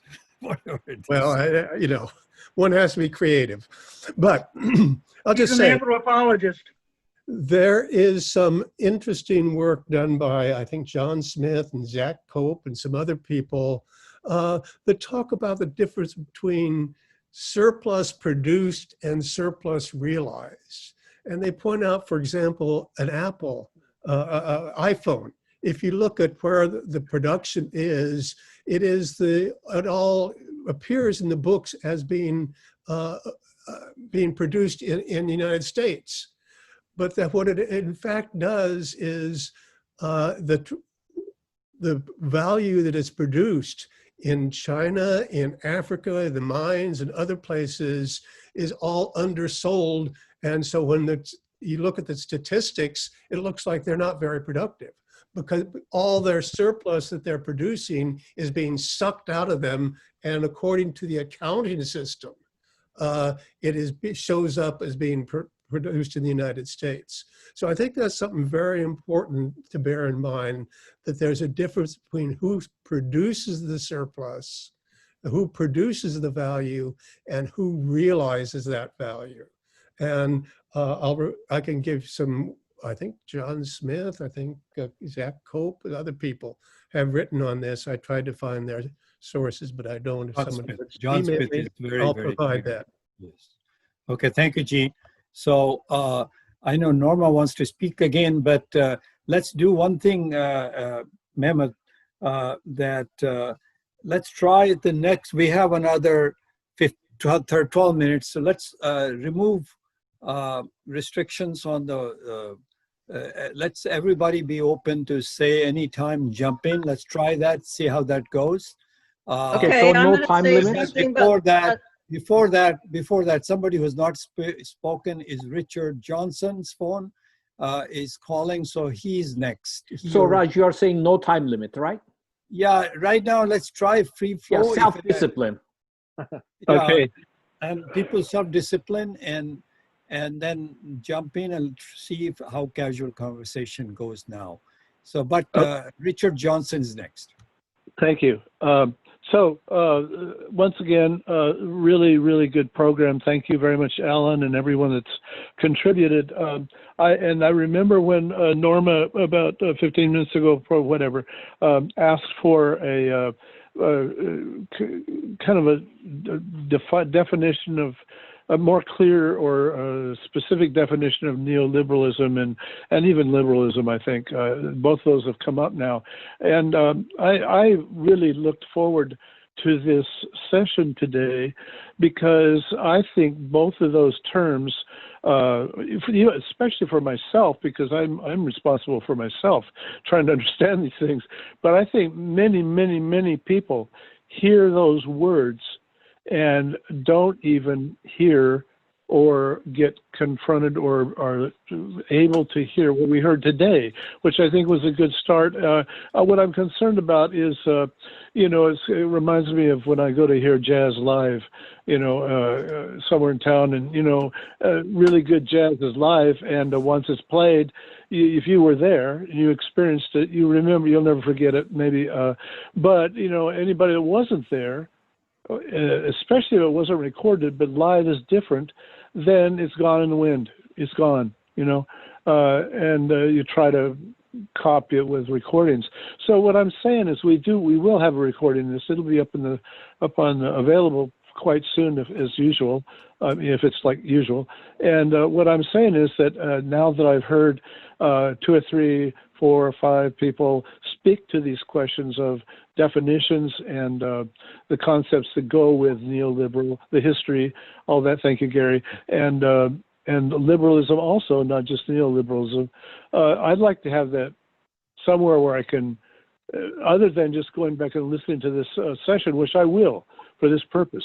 But I think it would be really helpful for a lot of people to have this down on black and white, written down, whether we push it around or not, whether we make it available or not, so that this can be, people can raise their level of understanding of these terms, which I would call, to some degree, scientific terms. I think they are, and they can be identified as such, versus just loose language that people on the street use because they're pissed off or they're trying to understand but they don't have the background or whatever.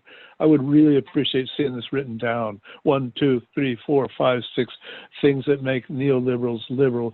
And I think the big one that I care about is austerity measures, etc. There's a later stage in capitalism than, say, 1930, 40, 50, when they were trying to make all these programs, with what's his name, the president and all that, the things that Bernie follows now.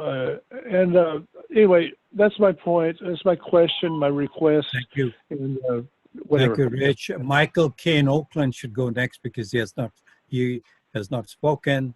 And then actually next one is Norma, but if somebody else who has not spoken wants to go, should be the one, but otherwise we'll go to Norma. So Michael K., please.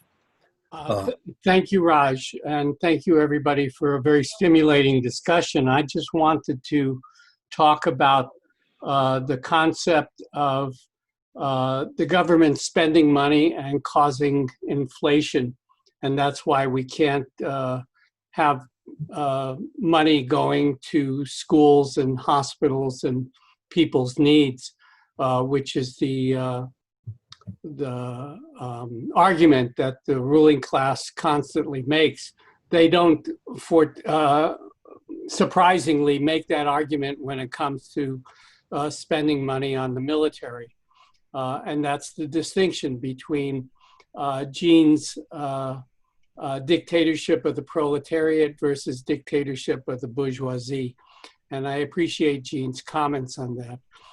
The United States cannot default on no matter what the deficit is, because they can print the money to pay people back. They can print as much money as they want to. The only problem is that when the society's resources are fully developed, when everybody is working, then and only then is there a danger of inflation. And the government can take care of that inflation by sucking money back via taxes. That's the way it goes. And I just wanted to make that point. So I think that we should call for money for people's needs rather than the military, and explain to people that inflation is not a problem if you're spending money on resources that do not exist yet. For instance, hiring millions and millions of people who are unemployed. That can be done and should be done. That's all I wanted to say. Thanks. Okay, I so wanted to Norma, say, go ahead. yeah. You said when I said something about oh, I forget the transition how it went, but I love it. I got 73 things going on in here. That you said, well, what was holding people to their place was the guns. I was talking about people coming through kind of democratic procedures to be struggling for a nation that is providing for itself or working to provide for itself. And you said, and that they have very great difficulty maintaining.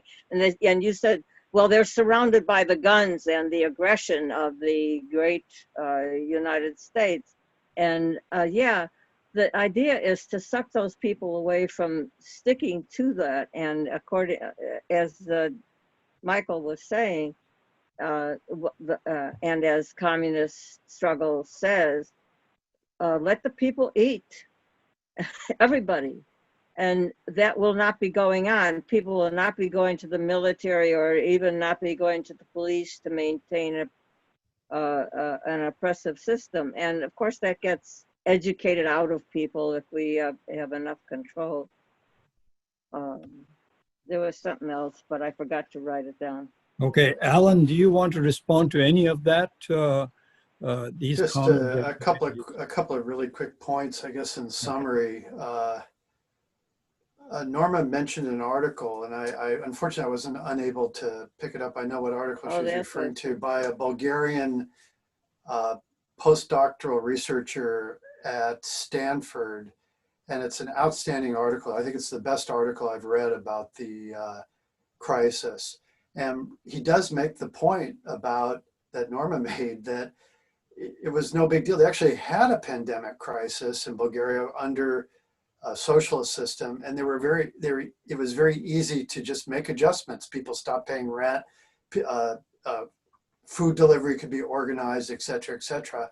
This is in contrast with the total dysfunctionality of today's situation. And just in summary, I think what we're really facing today, I mean, people have been talking about this for years, but it's really the case of socialism or barbarism.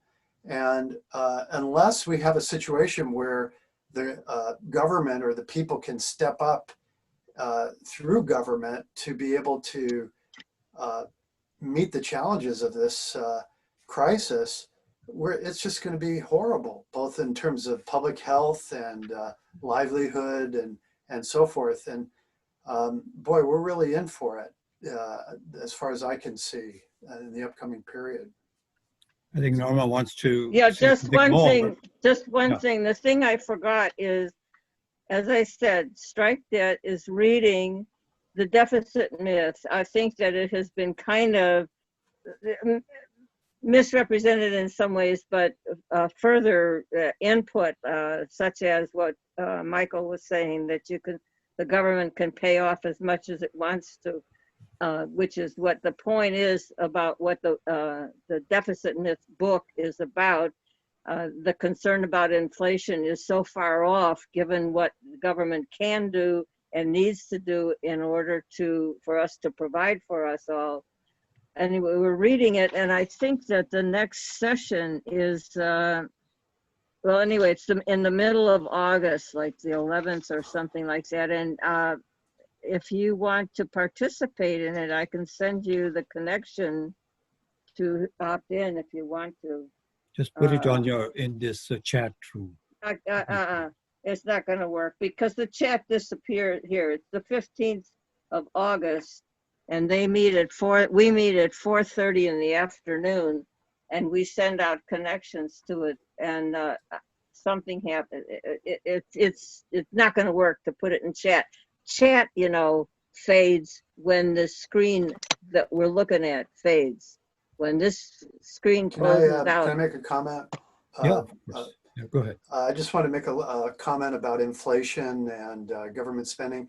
It's true today, the interest rates are low, inflation, it's actually deflation is a problem, although some sectors there are price, but the idea that somehow the only thing that prompts inflation is demand, you know, when you have full employment of resources and too much government spending, this Keynesian idea, very, very wrong under these conditions.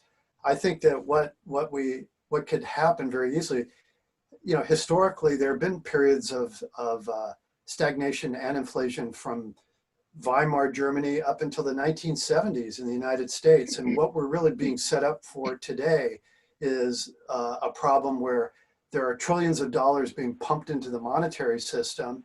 And this is not something that is either going to or could possibly really stimulate production. And I think that we have a situation today that really relies on the dollar being the international reserve currency.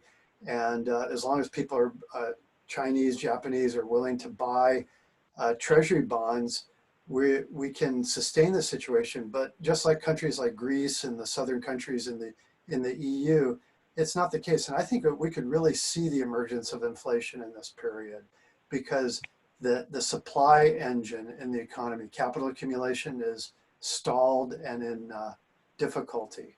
So I wish you'd come. perfectly I easy. wish you'd come to the meeting that we're having because we're going to be right there. The book is available for real cheap. The Deficit Myth. I forget her name. Stephanie. Well, she's an MMT. She's the leading MMT. Yeah, right. Economist, yeah. And it'd be great to have more involvement if people would like to join us, read it, and come along with us. Just a Okay, historical, thank you, Norma. another historical tidbit. In the 1890s, in Hamburg, Germany, which was one might want to call it the Wuhan of the 1890s, a plague broke out that took 8,000 lives in a city that within a country that was sponsored by, which was covered by the most advanced social security arrangements of that time, those of Bismarck. One might want to take there's a few books out on it, include one book by a guy named Richard Evans, who's a British socialist. Okay, before I go, Richard Wright is next, but I just want to make a quick comment. Vietnam to date has not a single death on COVID-19. China has very few, I mean, a few thousand, less than 5,000 reported deaths. And Taiwan and South Korea are also very well. So 2 out of these 4 countries are not formally. But they're lying. We all know that. Our press tells us, our media tells us that they're reporting inaccurately. Okay, yeah, that could be. So, Richard Wright, you are next. I've forgotten what I was going to say, but a large measure of the 2 Asian countries you mentioned is because they have very tight social controls over in response to this whole thing. Here, it's notable from the beginning is there's a lack of any control.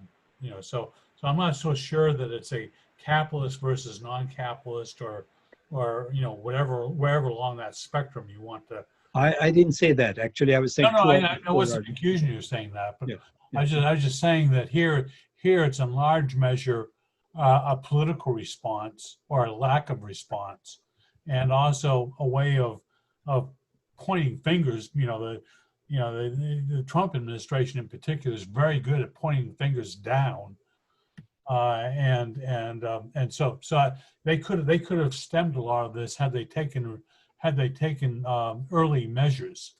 So that, anyways. So I'd like to. Who's this? Rich. Rich, yeah, go ahead. Okay, so I want to bring up 2 things real quick. I've noticed today there's been. I have 2 things. One of them. So I think so. One thing I'm concerned about is I'll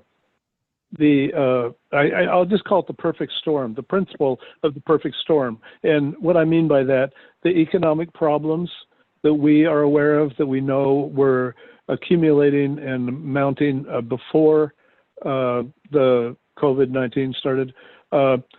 So now they're expressing themselves, and it's hard to separate these things for most people when they're worried about the pandemic every day, or don't want to wear a mask, or wish everybody else would wear a mask, or whatever. And then to think about economics at the same time, and unless they lost their job or have no income, well, they think about it every day too. But what I'm saying is, obviously, the pandemic, the economy and how it affects people day to day on the street. And also the thing that I've noticed recently that I hear less about is very recently is the climate change in general. And we all know the scientists trying to be scientists like to put a clock on that, which is actually, limited value scientifically. In other words, what I hear them saying is it's getting later and later, and the later we wait, the deeper the shit we're going to be in and unable to get out of it. So what I'm saying is you get 2, 3, 4, 5 major worldwide contradictions going on, and it's hard to focus on one or two, or just be lucky enough to focus on the first ones you should, and move the other ones a little slower, but stay with them. So I'm really concerned about this, especially that climate change, at least in the popular press, what I'm hearing, and all the damn stuff I see online, is falling away out of our immediate. In other words, it's hard to hold the Western or the capital, say U.S. and Western capital economies and the social economies accountable, and know that we together are doing what we need to do. So that's my concern. I'm saying, I don't know, that's good enough. Yeah, thank you. Okay, the program time is up, so we can now have this informal discussion if people want to stay on. And Mehmet, is it possible to remove restriction on everybody's own microphones, or if you have any controls on or not, Mehmet? I don't think we have a control on. They can unmute themselves if they want to. Yeah. Okay. So anybody wants to, I will leave it on, and we can have casual. I will not be moderating the session. People can talk to each other freely. That'll please Norma a great deal, I think.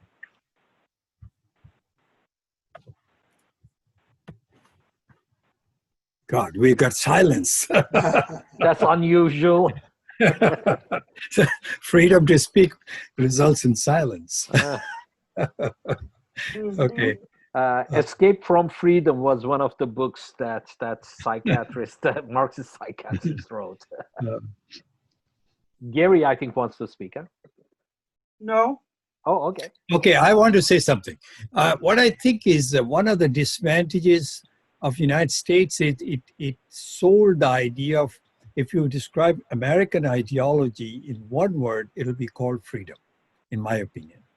And that freedom really was for capitalists to exploit without any restraint, but it was sold as freedom for people to do whatever they want, okay? And that ideology, in the case of COVID-19, which is Trump is still trying to peddle, right? 40% of the people don't even believe there is such a thing, even though people are dying around them. So this ideology which is in the service of a particular kind of capital, which arose in the United States, and then they used slavery to rise the first capital, is the really now come home, as Malcolm X said about Vietnam War, they have come home to roost. Now this economic ideology of neoliberalism, that's what it was. Freedom was about neoliberalism. Grab whatever you can, and it's literally the expression that Mr. Trump is saying now, grab somebody's oil, dominate, all these things that he's saying is that ideology. And that ideology is undoing the United States today. And I don't know if there's any stopping of it. And that's why it is different than China. China, of course, people argue is a socialist country. And if it is a socialist country, but it is a different kind now because then the Soviet Union was different. So that's what I wanted to say, is that the ideology of the United States is really to its detriment in this phase of imperialism. Okay, so it's working against the United States, working against itself. Even for the power of the United States, it's going to work against it. And that's why it's degrading. And this is what we'll continue to do unless there is a radical restructuring of social relations within the country. Can I respond a little bit to that? Yeah, Richard, go ahead. Of course, I have a problem with people, if I understand what you're saying correctly, there's a lot of people out there that I think that see this COVID thing as being an ideology thing. And I don't see this COVID crisis as being ideological per se. I think what it does is it highlights choices that we have made throughout the last couple of decades. In particular, a choice of not investing in public health, a choice in not investing, not giving better wages or unemployment insurance to the working class, and all this is really doing is just highlighting this coronavirus thing is just highlighting our bad choices. So to me, it was almost inevitable, and not to mention. Anyways, okay, that was the point I wanted to.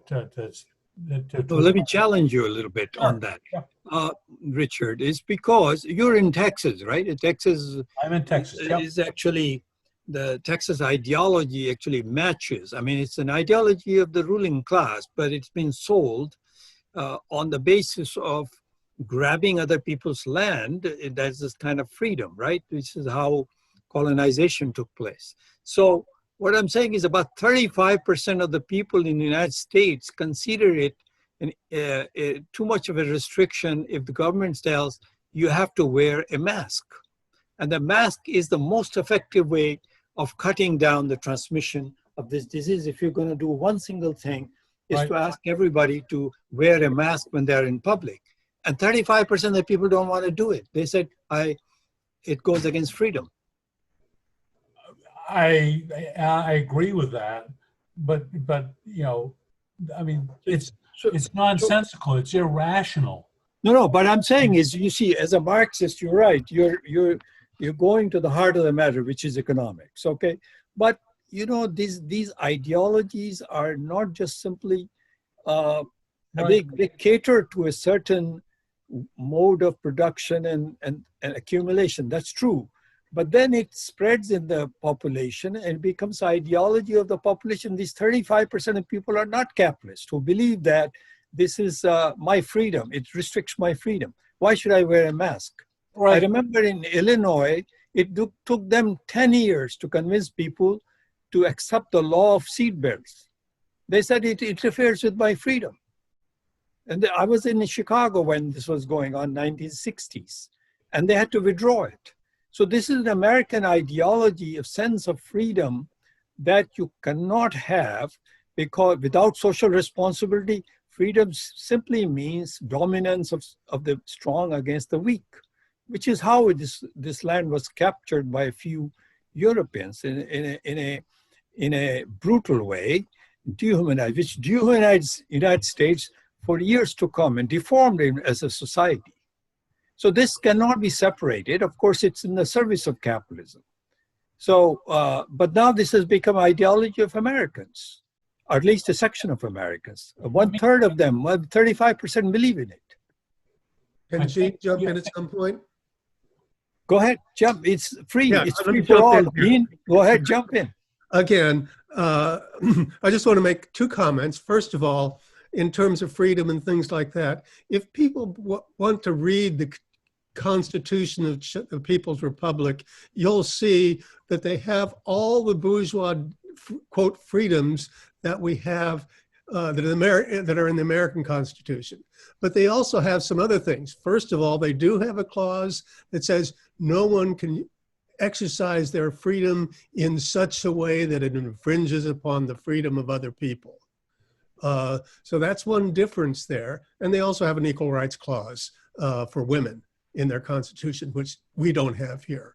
Right. The other thing linked into that I want to mention is that Gerald Horne's book on the American counter-revolution is very interesting. And again, they point out that, well, part of what led to the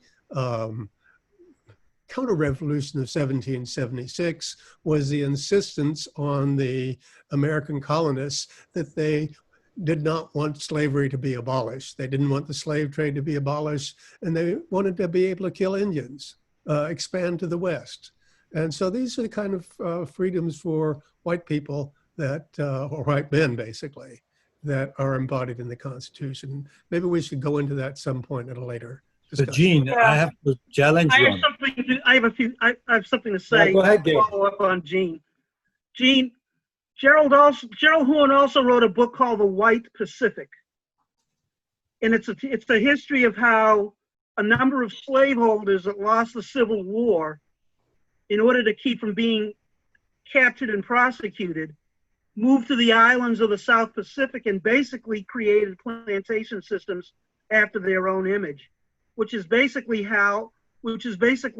why there was a presence of these folks there at least 3 decades before the United States got this idea of sending warships and gunboats to the Philippines and ripping off Hawaii and things like that. So Gerald wrote a book about this, and basically he was talking. Basically, Gerald is talking about how all this stuff is going on, and the United States government is behind a lot of it in order to keep another rising power, Japan, from gaining a foothold in those waters. For example, at the time that the Hawaiian kingdom was overthrown, they were on the verge of establishing diplomatic relations with Japan. Thank you. Very, very illuminating, as always. People can jump in. It's free for all. No, look at the chat room. You'll see people have to pay. So, Gene, I have to ask you this question. They have to pay? Do you think exploitation by a capitalist in China of a worker conforms to that freedom that it does no harm to another person? Well, if you read Mao on the topic of state capitalism in China, they say, yes, China has a system of state capitalism in part of the economy. But they said it's not like state capitalism elsewhere because the benefits that the capitalists obtain don't all accrue to the capitalists. Only a portion, about 1/4, goes to the capitalist. The rest goes to the workers through the state taxation and so on. So Gene, I think this is a good time. This is a good time to get into another topic. I mean, not now, but in terms of preparation for next Sunday and thereafter, and that's the Marxist category of historic periodization. that's true. When we need to. What was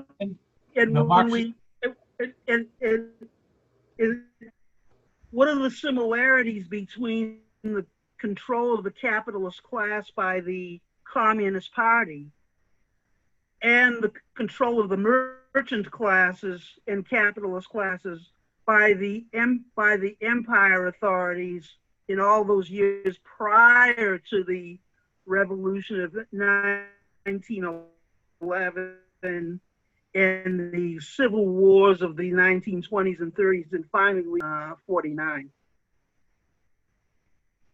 I would Right. like to add, Jean, did you want to finish what you were saying? I thought I did, but Okay. Yeah, I did. Thank you. Yeah. Thank you for thinking of that. Okay.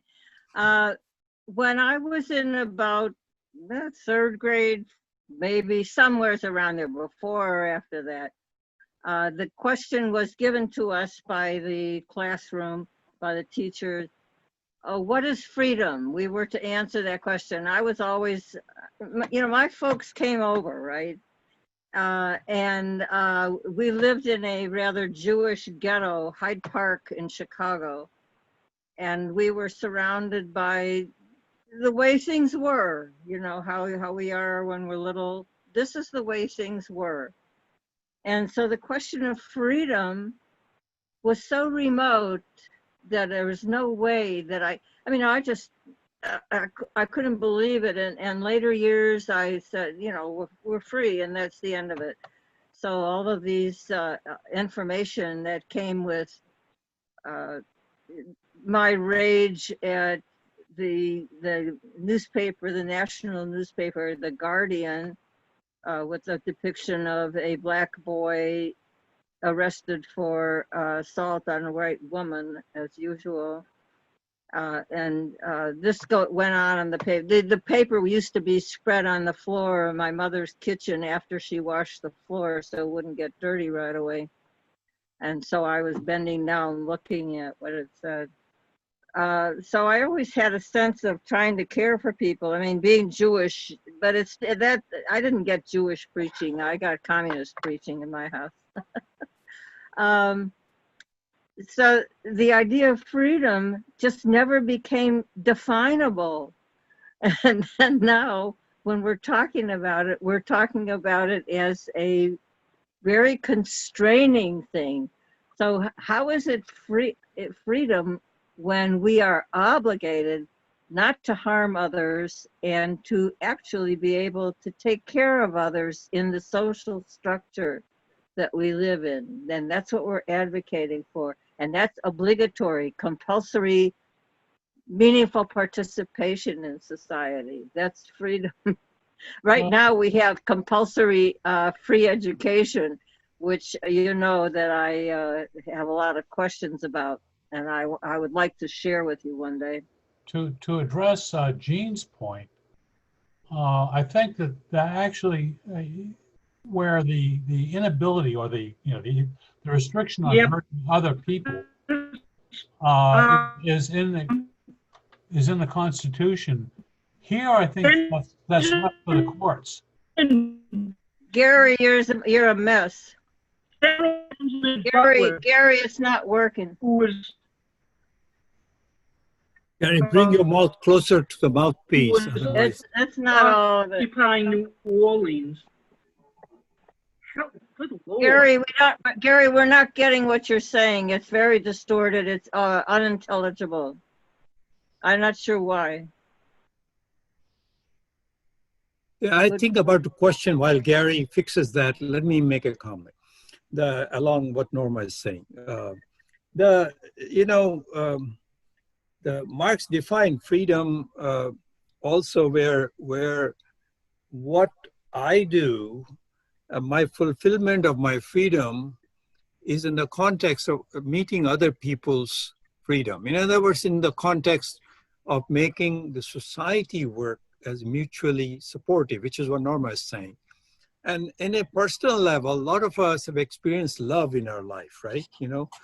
And that love actually is a commitment. So the American sense of freedom is getting away from people, which is a negative concept. The positive concept of freedom is you move towards people to support them. And who do you support the most? The one who need. Capitalist system is complete opposite. It's a destruction of freedom in the name of freedom. So I think that's how I see it. Anyway, go ahead, Gary. Yeah. As I was trying to say before I got whatever, Benjamin Butler, he was the commander of the Union Army in New Orleans. And he was asked by a reporter, there were all these refugee slaves, folks who were refugees, in his camps and stuff. And he was asked by a reporter, well, the Civil War's over. What do these people have now? And Butler's answer was 3 words: nothing but freedom.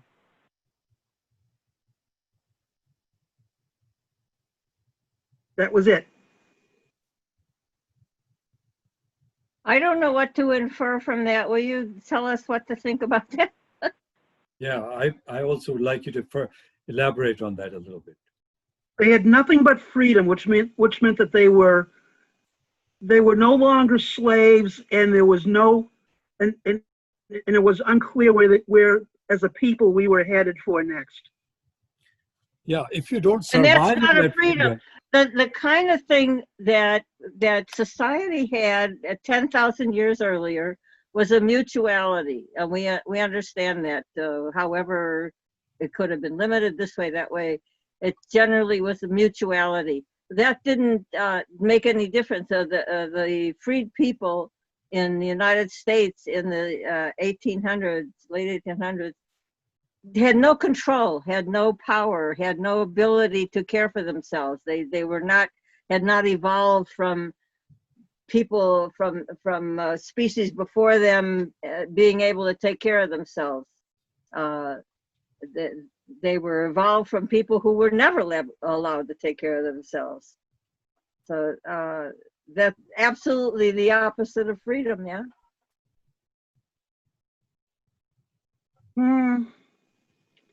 Anyway, we know what you meant, but now we know what you meant, yeah.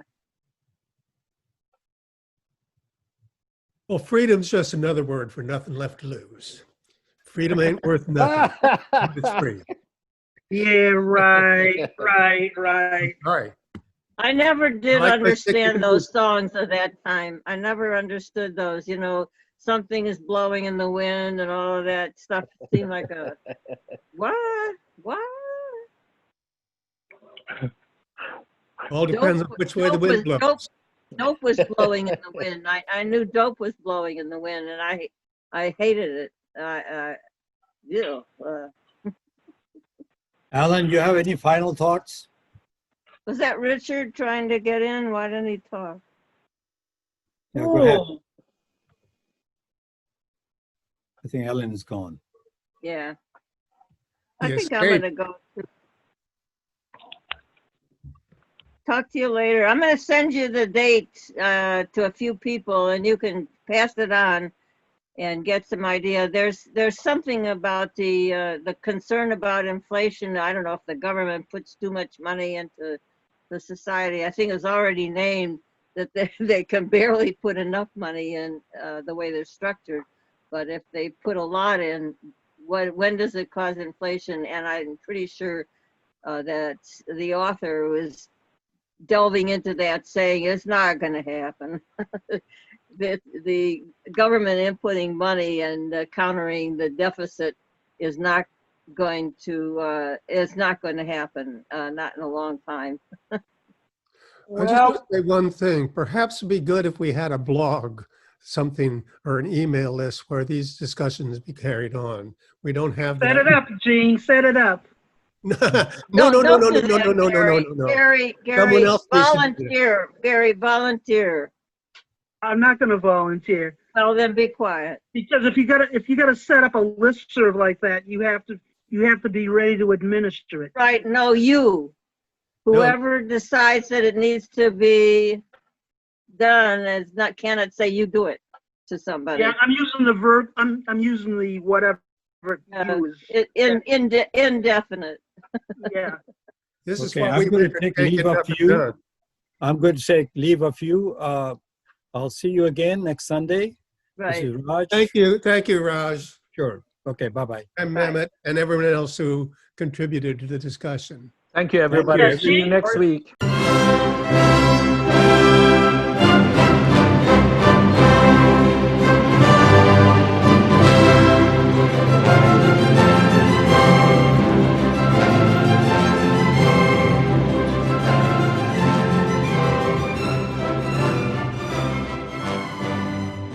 Institute for the Critical Study of Society at the Nebel Proctor Marxist Library receives no corporate funding, nor do we have any paid staff.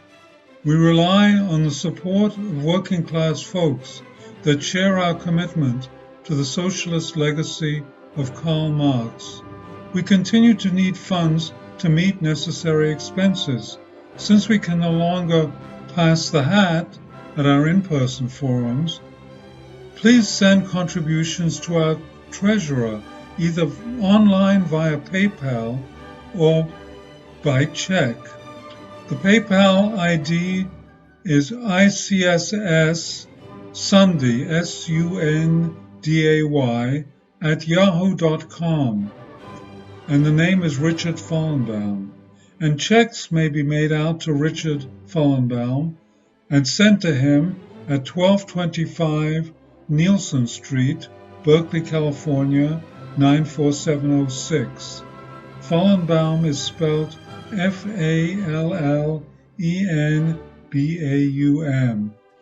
To donate directly to the Marxist Library, send a check to the Nebel Proctor Marxist Library at 6501 Telegraph Avenue, Oakland, California, 94609, or directly or donate online at www.paypal.me/npml.